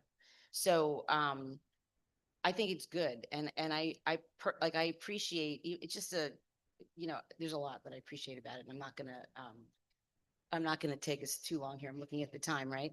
But like, for example, one of the things that I remembered, and it was actually in finance and was where we talked about, managing, monitoring and managing our new vendors, right? And I'm like, well, we're supposed to be doing that. That's basic good practice, which maybe wasn't done for a little while, but now is clearly there. And it should, when I think of a goal, I think of as something that's maybe, elevated beyond what should be a basic good practice. But I see that you said, well, we're talking about a newly developed vendor management system. So you've identified, it when appropriate, specific steps that you want to take this year that will then build on the best practices that we've now incorporated. I very much appreciate the entire team and the amount of time that it took to go through this because it is, in some ways, it's very daunting. And I mean that, I say that with admiration and not with concern because it's a big district. We have a lot to do. And you don't shy away from that. And that I very much appreciate. It's very ambitious what we're doing and I'm proud of that. And thank you, really. So that's Thank you. I appreciate that. That's my feedback. I was wondering too if our students had any thoughts. Yeah, so first off, thank you. These look really good. My one comment that I kept having was, and this is just because of my perspective, like, what is this going to look like in the school, right? You can talk about stuff at the board level, at the ed center, but at the end of the day, what actually matters is what's happening in the classrooms, on the sports field, in the club meetings. That's the stuff that really affects the students. And I think that there's a lot of that in here. And I think there's starting to be a better picture of, and I talk mostly about the journey of a graduate, but like, what does that actually look like? Because there was a lot of like trying to align language and stuff, but like, we already teach those competence, those things. How do we make this good? So just continuing on, what is this actually going to be when it gets to the student level? Yeah, that's a great comment. And that's like the big challenge of trying to lead these change initiatives at scale when you have so many different schools, right? So really what we're trying to do is we're trying to come up with some expression of what we're trying to accomplish that creates a framework. It's really because, and then to your point, like we haven't really done anything yet here, at least in terms of the goals. The reality is that there is good work happening. Teachers are engaged in a lot of these things, as are the principals. But really, this is meant to represent sort of like the outer boundaries of like what we're trying to accomplish. Like these are the minimum expectations. So it sort of feels like when you look at the goals, it's sort of like it's a concept. Sorry, this mic's cutting out on me too. Do we have another one? Are you gonna say anything? Got to charge these guys a little more diligently before the meetings. But that's the idea, is that we're sort of like it's sort of like in a painting. If you keep taking your art classes, how you basically you start by just kind of framing out the page and kind of getting your spacing and your shading. But and that's sort of where we are right now. The color and the detail really needs to be unique from school to school. If I were to give like a really detailed rubric, like you can find them out there, and we've actually built our own kind of behind the scenes rubric that we're sort of using for inspiration. But if I had like a really detailed rubric of like exactly what it looks like in a school, but we made it up here and nobody in the school has helped make it, then it wouldn't really mean anything to anybody. So that's the point and I love the spirit of the principals committee, because I think for any of this to actually mean very much, there's got to be a level to which this is actually given color and life by the teachers and the students. Yeah, that's a great point. And working with the students to get it, and the teachers and the principals to get it implemented. That's Exactly. So, and that's why a lot of these things, like, so for example, the key progress indicators, in my experience, if I tell people this is the number that matters and we have to move this number, but I'm telling them that, then they might do it because I told them to. But it's different than me saying, what numbers really matter to us? And then people say, well, I really care about the extent to which students feel supported and challenged in school, right? That's very different. And now we can say, all right, well, how are we going to measure that? We can get a baseline measurement. And we can say, all right, well, 70% of our kids feel like they're appropriately challenged and appropriately supported. Okay, well, let's work on that 30%, right? But now it's something that we all share that ownership in. So.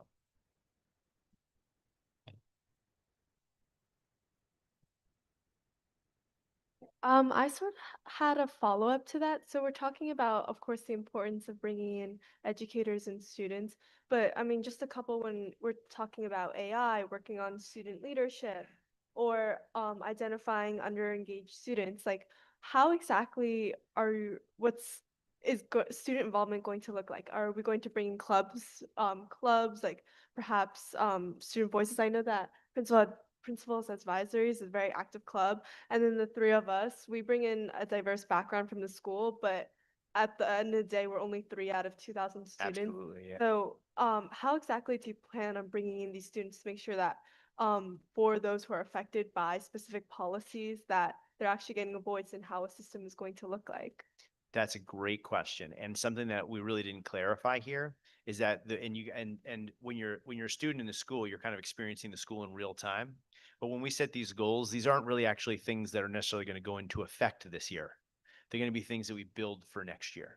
So the idea of, like I mentioned, key progress indicators like data points, those are things that we're going to be measuring this year, but then we're going to be trying to improve next year. And these strategies are going to be things that we might be able to implement this year. Some of them we listed out, we know we're already working on them. But some of these items, so for example, the ones that you referenced with students and building like these journey of graduate competencies into the student experience, that's what we have to work with our teachers and our principals. And frankly, I think we're going to need to put together some student committees, just like you have at the high school, to help advise the process. But if you think of any ways that might be really great to get any ways to get kids involved, we'd love to hear your recommendations too.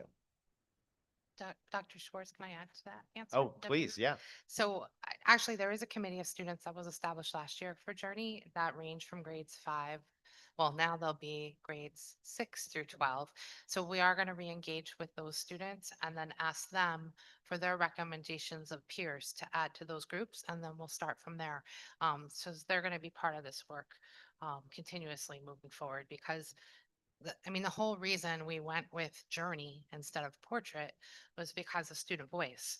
The students in that group determined that in order for this to be representative, it needed to represent a student's entire process from beginning to end, because you aren't just what you become at the end, you're the sum of all the experiences that you've had throughout your journey, and they wanted to make sure that was represented. So that came from the students. And so we will continue to work with that group and expand that group for those students. And we will probably ask the elementary schools to make some recommendations so we can add some fifth graders back into the mix. So, but very important for this. Just a quick clarification question. So when you gathered this like diverse group of students and you mentioned something about fifth graders, how exactly did you go about choosing the students? Was it through the teachers? Because I mean, just thinking about it right now, like as an elementary schooler, I was definitely not an active or vocal person. And so perhaps would the teachers prefer students who are more outspoken or more extroverted, and then those would create sort of, I'm in AP stats right now, so like I'm very into sampling, random sampling. But I was just thinking about that, like how exactly would that work? So when we asked for the students last year, I did reach out to to the school administration, because they knew their students. They did talk to teachers, but when I asked, I specifically asked for students that they didn't need to be any special profile. We wanted students that they thought would add something unique to the conversation. So they might have been a student that spoke out a lot. It might have been a student that maybe didn't speak out that much in class, but we looked for students that we thought would want to participate, number one, and number two, have something unique to offer to the group. So those were the two things we looked for. With the fifth graders, I did say, can you please make sure that they'll be okay talking, even in spite of there being like high school seniors in the room? I have to say, those fifth graders who are now sixth graders were very, very outspoken. They probably did most of the talking last year. So you're welcome. So I just, are you, did you want to say something? Okay. When I read this over the weekend, first of all, thank you for listening, because this document to me is really the culmination of so many conversations that we've had at this board table through the vision and all that. But a couple of things struck me as challenges that the district has been trying to address, and that is identifying underengaged students and to engage them. And how do we do that?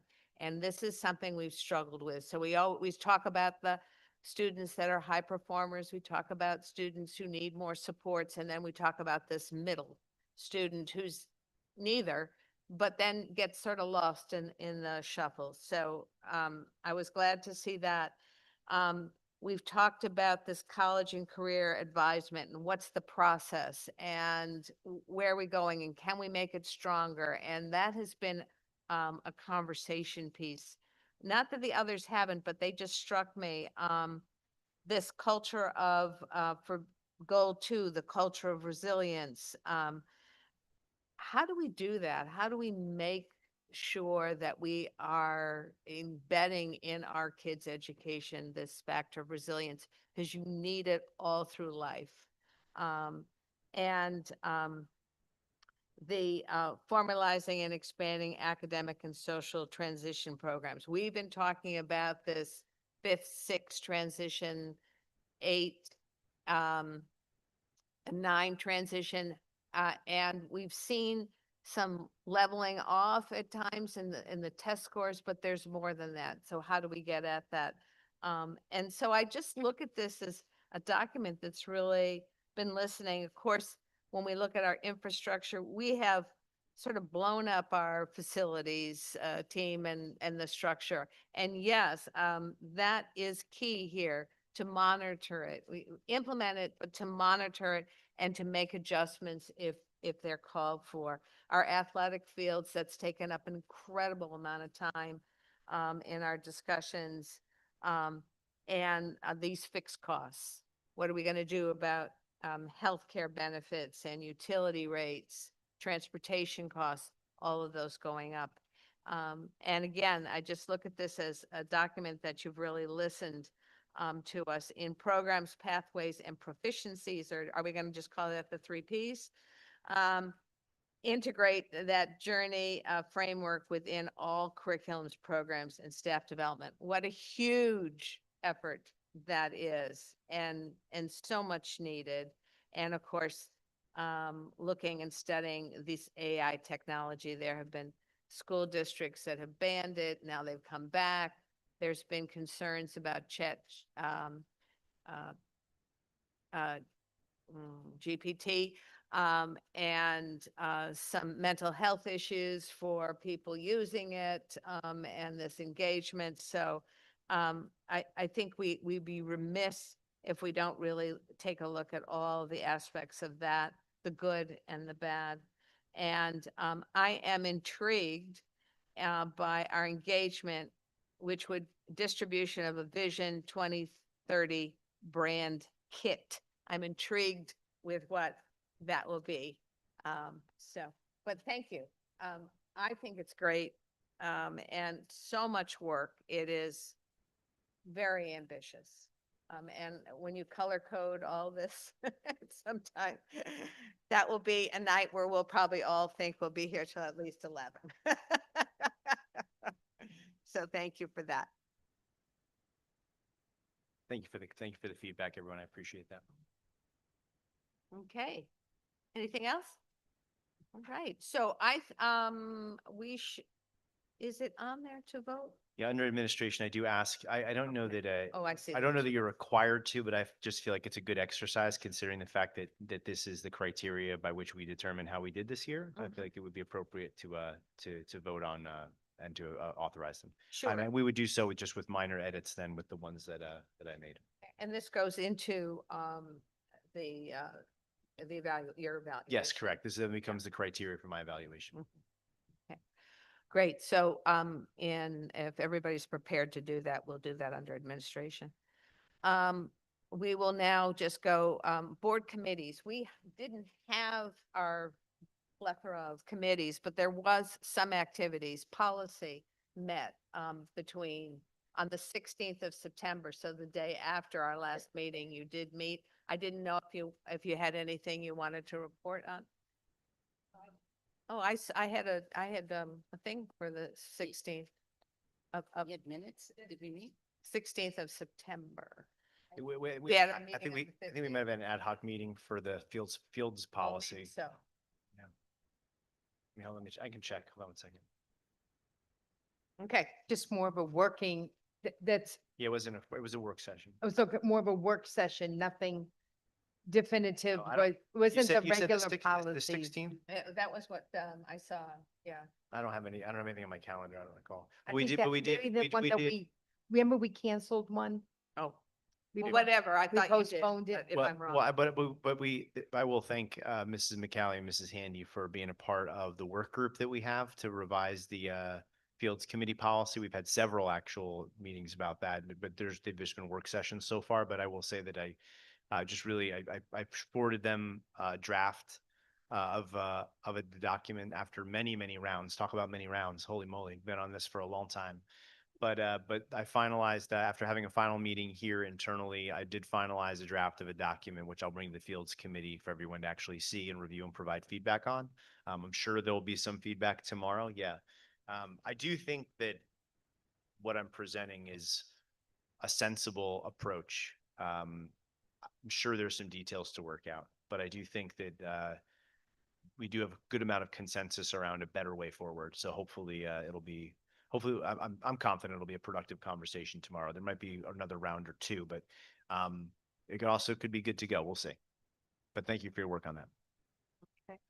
But none of the other major committees met. We did, though, have a meeting of our, are we calling it the Sustainability Committee, the Green Committee? I'm not really sure of the title, but it is with some of the villages, green. Yeah, the green team. Yeah, that, members. I'm kind of considering that a little more of a administrative committee, and that I really, similar to my district committee where, I really invite folks to come out and just kind of provide some guidance. So we did have some representation. So our facilities team members, Mr. Donnie and Ms. Brogan, joined us. But again, that's kind of like an information sharing working group. I appreciate you both being a part of that. And so Dr. I Schwartz? hope that the minutes of that be put into the next FYI. So one of the action items that came out of that meeting that I wanted to bring to Mr. and Richard and Mark your attention. There, when we had our Mark, we had an energy specialist. So if I go back a few years ago, so we had Christine, which was district employee. She was a energy specialist, and when Dr. Gorman came on board, he made a decision to make that position when she was retiring, that we'll not hire a new person, and he made that position as part of our Mark contract. So our Mark contract was updated to include a new position in their contract, and that money was moved to them. So that money was always there in district's budget, right? So to hire a person that is energy specialist. Then that person was helping all the schools for the sustainability jersey efforts, because that's a lot of administrative work, that's a lot of paperwork to get all those certifications. And HSA's representatives don't have all the skills every year they change, and Yeah, it's a lot. you need somebody from the district who's doing that uniform across all the schools.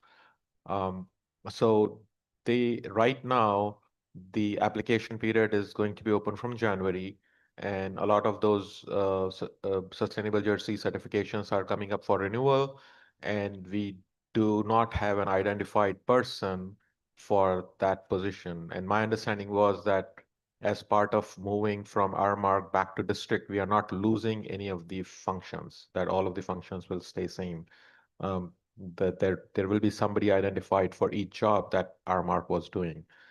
Right. So if we do not have an identified person for energy specialist or somebody who's helping for this process, in the long term, it impacts grants. So it's what do we lose? Is we lose the when we go to or the district employees and you guys go to Atlantic City, that we are getting those certificates and cheer and like that. That's one thing. But as part of that process, students learn green initiatives, the students learn environment, the students learn why these bronze, silver, or gold certificates are. But so that's just like the soft gain and students learning. But in the long run, we can also apply for grants if we have those certifications. And if we don't have the certifications, then we will not be able to apply for grants related to environment. In Glen and Ridge, we can definitely get a lot of points if we are going VRF and high efficiency boilers this year. So we do need somebody in that position to be helping with those applications. Yeah, Mr. Matthews? Yes, so tomorrow we have about 7 people attending a lunch and learn on energy markets from 12 o'clock to 1 o'clock. And we also met with DCO probably about a week or so ago. And I'm meeting with them down in Atlantic City, but we are going to do a bidding process to get somebody identified as an energy person for the district. So we realize the need for that. And so we are starting that process to be able to bring somebody to either finance and or facilities regarding, that need for the district, that we feel that may not be to the extent that we have with Aramark, but we need somebody to represent us regarding some of the things that are going on regarding energy. So we are, again, doing a lunch and learn tomorrow regarding energy markets, and we have somebody identified that we feel that can be of value to the district. But this is more like a grant writing process. This is somebody who's educating internal employees and students about the value of energy saving, like keeping the lights off, turning lights off when you're leaving, and those type of things. External energy person, what's the role of this person would be? I mean, I think we are talking about two different roles. I think we need to reconcile our expectations. It's fine. So let's just, we'll take that into consultation. Yeah, when we we need a get the steward answer. who can Yeah. guide and handhold the principals and the HSA people and make sure that there is uniformity across the schools when they are doing these initiatives. Yeah, you're looking for, if I'm hearing you correctly, you're looking for a designated individual who would be a district employee, who would be sort of the organizer and the champion of the Correct. sustainability initiatives in the district. Correct. So we'll follow. got it.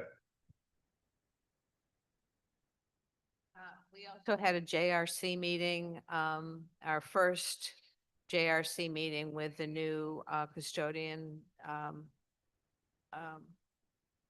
vendor, ACB, and then Manila was there too. It was for Travell, and the feedback from the Travell principal was that things were going well.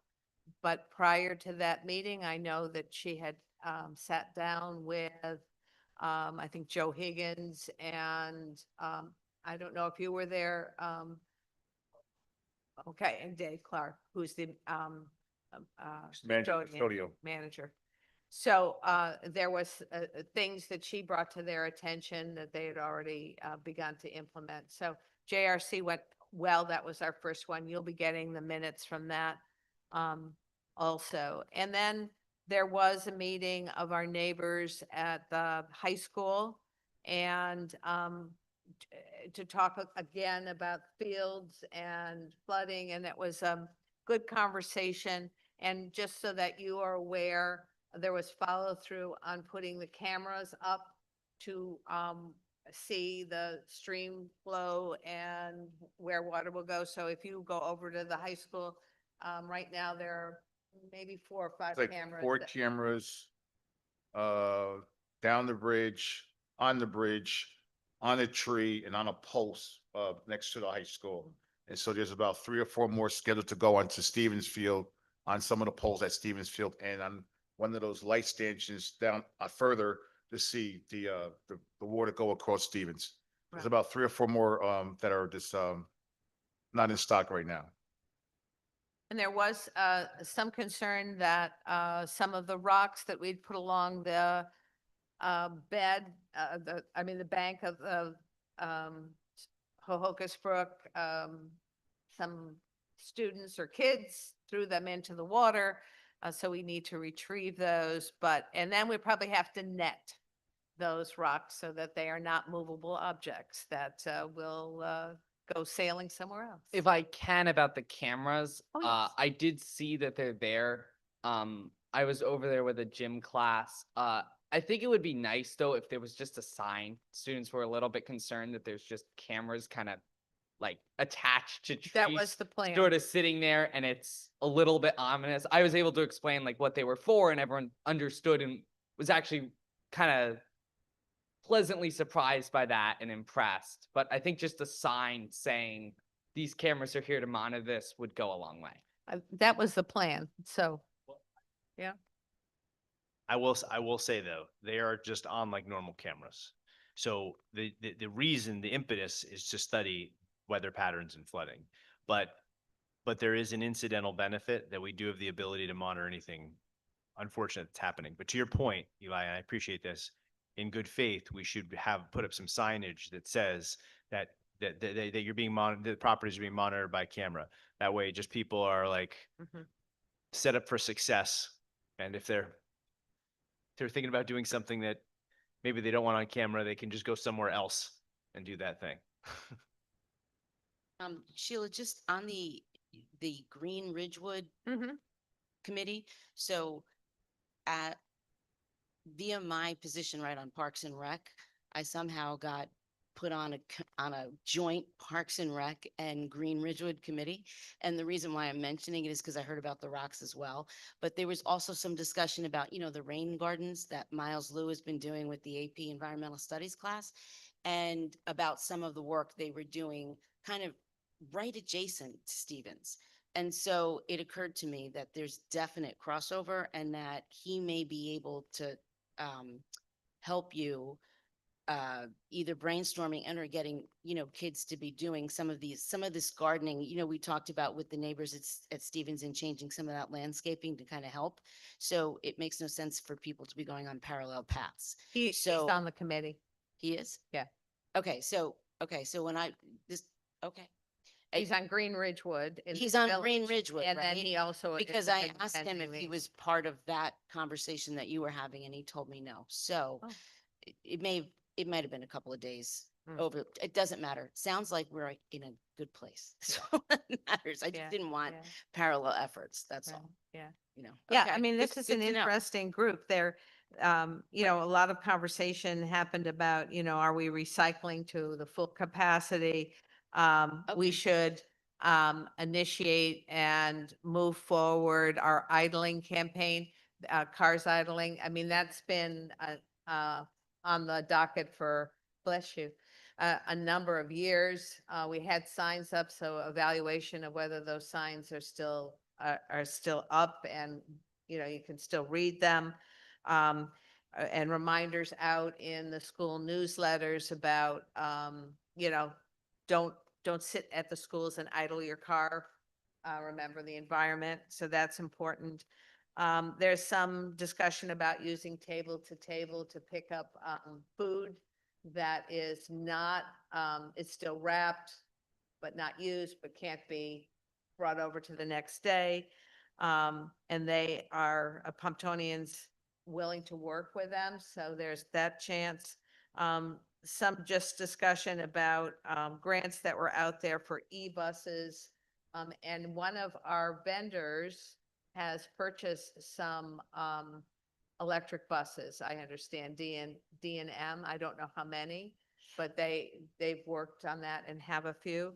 And then just, again, this would be into the goals would be, are we doing enough in professional development on sustainability and bringing that into the curriculum and could it be more? So it was a great conversation. And they even had done a survey of just where we are at our schools, what are we doing? Recycling and energy conservation practices, school gardens. So there's a whole lot of things. And as I said, I asked for all this information to come in an FYI to you so that we all knew sort of what the districts, where are we now? That was an important question last year. What are we doing now? What are some barriers to moving forward? Where do we want to go as with sustainability efforts as we move forward? I think that's sort of our trajectory. Yeah. And so I just want to add a shout out to the administration team whoever worked on this table to table initiative.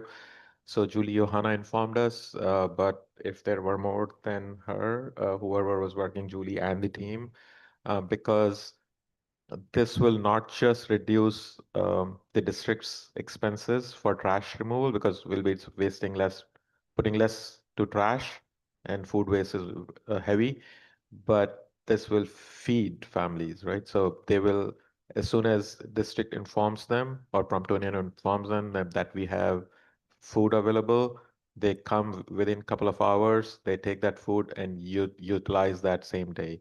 And she also informed us that there was a lot of research and facts that she came prepared to back up like any question that the group had. She had answers to, like liability and whether there will be any problems, and she had answers to all of those. And so this is really a good cause, and this was a good find by that team. So just a shout out. Okay. Thank you for the kind words. I'm sure Miss Johanna will appreciate that. And that she really has been a point person for this work. So kudos to her. Okay, we'll go to consent items, regular and routine issues, attendance at conferences. I move attendance at conferences. So I have a second. Any questions? I was somewhat concerned. There's only $9,000 left in that budget of 140. And it's not quite, it's very early in the year. I know in the past, we've never, as far as I can remember, we never really used all the funds. So I was just concerned. Maybe the staff should know we're running out of money and they should, if they're going to do something, apply.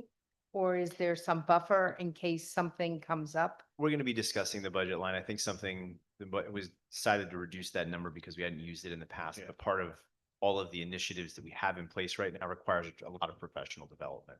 I'll be reviewing that figure with Mr. Matthews, and we'll decide if we need to transfer additional funds and to make them available, given the amount of professional development the staff has been taking advantage of. You're right. We've never spent this much at this time. And I'm not even sure we've reached this amount in years past. So interesting. Yeah. Moved We by can Ms. always Oh, sorry. move the money, we can always move the money from one fund to other, and some of these may be payments for a future training. Okay, we'll take a vote. Okay, moved by Ms. Brogan, second by Mr. McCalley. Mr. Donnie, Yes. Ms. Handy, Yes. Ms. McCalley, Mr. Mahmood, Yes. Ms. Brogan, Yes. pass 5-0. Administration, and this does include approval of the 25-26 district goals. Someone like to move it? I'll move it. I'll move administration. Second. Moved by Ms. McCalley, second by Mr. Mahmood. Mr. Donnie, Yes.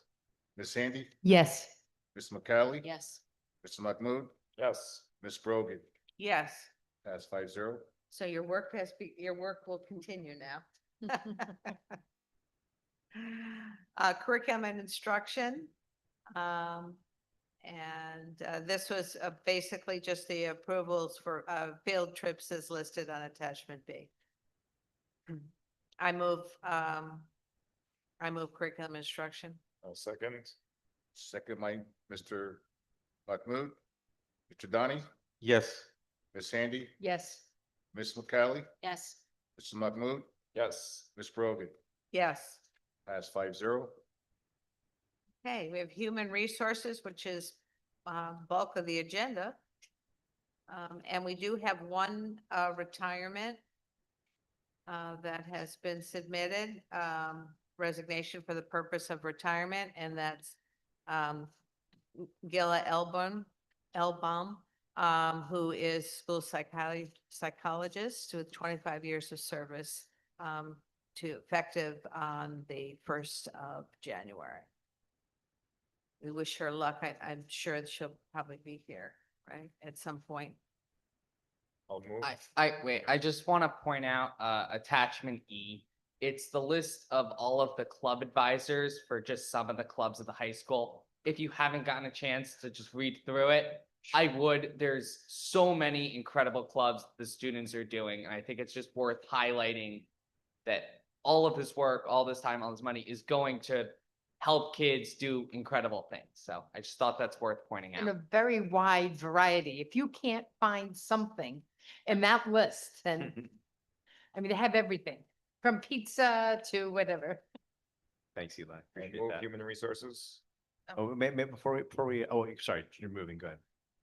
No, I just wanna make sure we Yeah, make that You change. move- Ms. Murphy just has just has something that she'd like she'd like me to pull. Can you just share that again for the record? Sure, we're going to just pull on. We really do have too much, right? What page? Too many pages. On page 8, we're looking at 7E. We're going to pull Ridgewood High School chaperone for MJCL convention temporarily. We just have to get a little more information. I'm sorry, what are we pulling? So I'm going to be withdrawing my recommendation for 7E, the last item, the NJCL convention. okay. There's a detail we have to check on that. Okay. There's a small typo on, if you're doing that now, page 7, under Caitlin Funch. It's returning on January in 2026, not 25, the very first item on page 7. The year is just wrong. Which, I'm sorry, which item? Lunchroom aid? No, no. Special ed teacher. Top of page 7, second line. Thank you, good catch. Wait, where do you have it? Caitlin Funch? Yes, Oh, not her first. return there's- date is in 2026. The return date is right. It's not, it's the first column. It says 12/1/25 to 1/16/25. That should be 1/16/26. Just the end of the first portion of the. And I guess, yeah. Would that also be the same for Kelly Lee? No, No, her leave started last March. Those aren't return dates. Those are those are portions of leave. The return date is the last column. okay. So you want to restate the motion? Yep, I'll move human resources with the modification. I second. Motion by Ms. McMill, second by Ms. Andy. Yep. Ms. Brogan. Brogan. I'm sorry, hold on, That's all right. but that was my head down.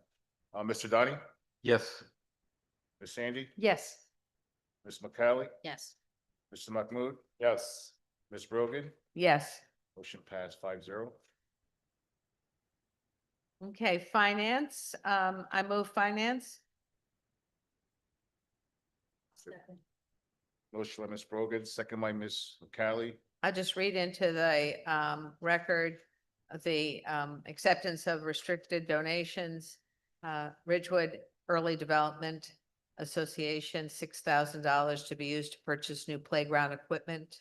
Somerville Dad's Night, $7,373, a gift in kind for school assemblies at Somerville Elementary School.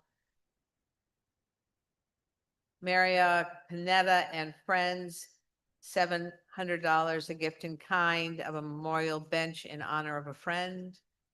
And again, $309.52 to be used for the installation of the donation of that memorial bench. And Ridgewood Women's Soccer Booster Association, $1,113.52 to be used to pay for coach buses for the team building trip.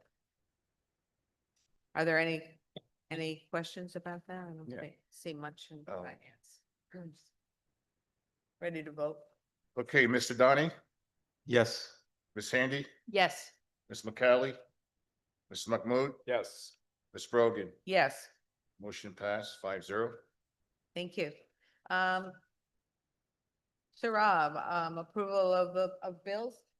Yes, so I move the bills for the approval. I second. Okay, motion by Mr. Donnie, second by Ms. Brogan. Mr. Donnie, Yes. Ms. Handy, Yes, Ms. McCallie, Yes. Mr. Mahmood, Yes. Ms. Brogan, Yes. motion passed 5-0. Board member announcements? Just briefly, CPAG has its first meeting of the year this Friday, October 10th, right here in this room, right starting at 9:30 in the morning. And there is an access week is coming up next week.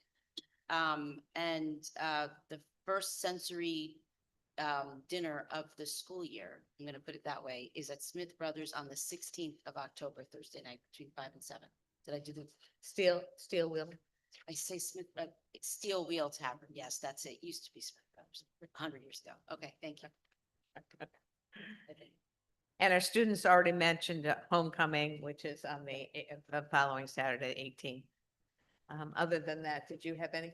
the Cambodia project is pleased to announce that Orange Pond, a international humanitarian who has spoken before in the district, is coming on the 8th and will be speaking to the 8th grade classes at BF and GW. He was a genocide survivor, started the Cambodian Living Arts, and they go out to the community to revive the arts that were decimated during the genocide in the 70s. I've met him many times. He was a survivor and adopted by a family in New Hampshire. So he went to school and college here in the United States and received a humanitarian award from President Carter. And he's quite the remarkable person.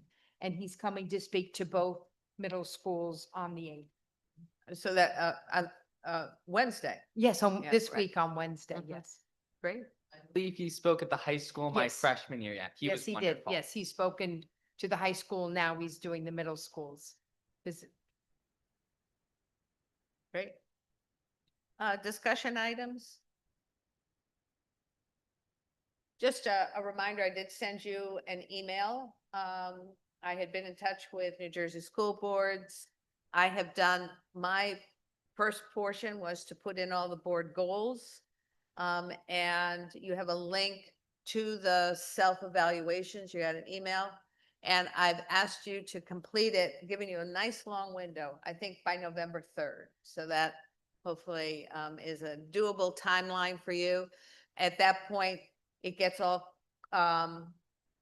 she correlates all the information that or school boards does.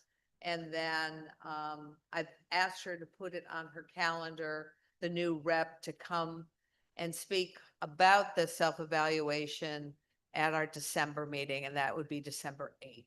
So that gives her a window to do a report, gives you time to do it. So I think we'll be in good shape. Okay, acceptance of minutes. We've got the August 25th, regular and executive, and the September 15th, regular and executive minutes. I move those minutes. All in favor? Aye. Aye. Just to recuse myself from August 25th because I wasn't there for those. Got it. So you have, August 25th, you got Mohammed 5 would not be for here. September 15th, regular and executive, and 5 for August 25th. No, four for August, 4 for August 25th. For September. And 5, we were all here for the September 15th meeting. Yes, okay, yes, 4 for August 25th and 5 for August 15th.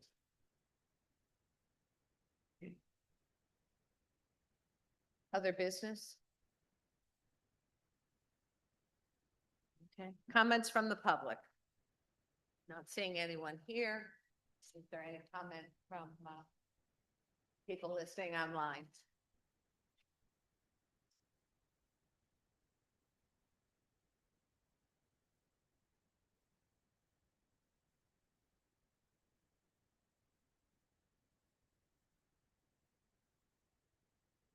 Not seeing any, I will close public comment and make a motion to adjourn the meeting. May I have a second? Second. All in favor? Aye. I said it. 9:22. Mary McCallie. I think so.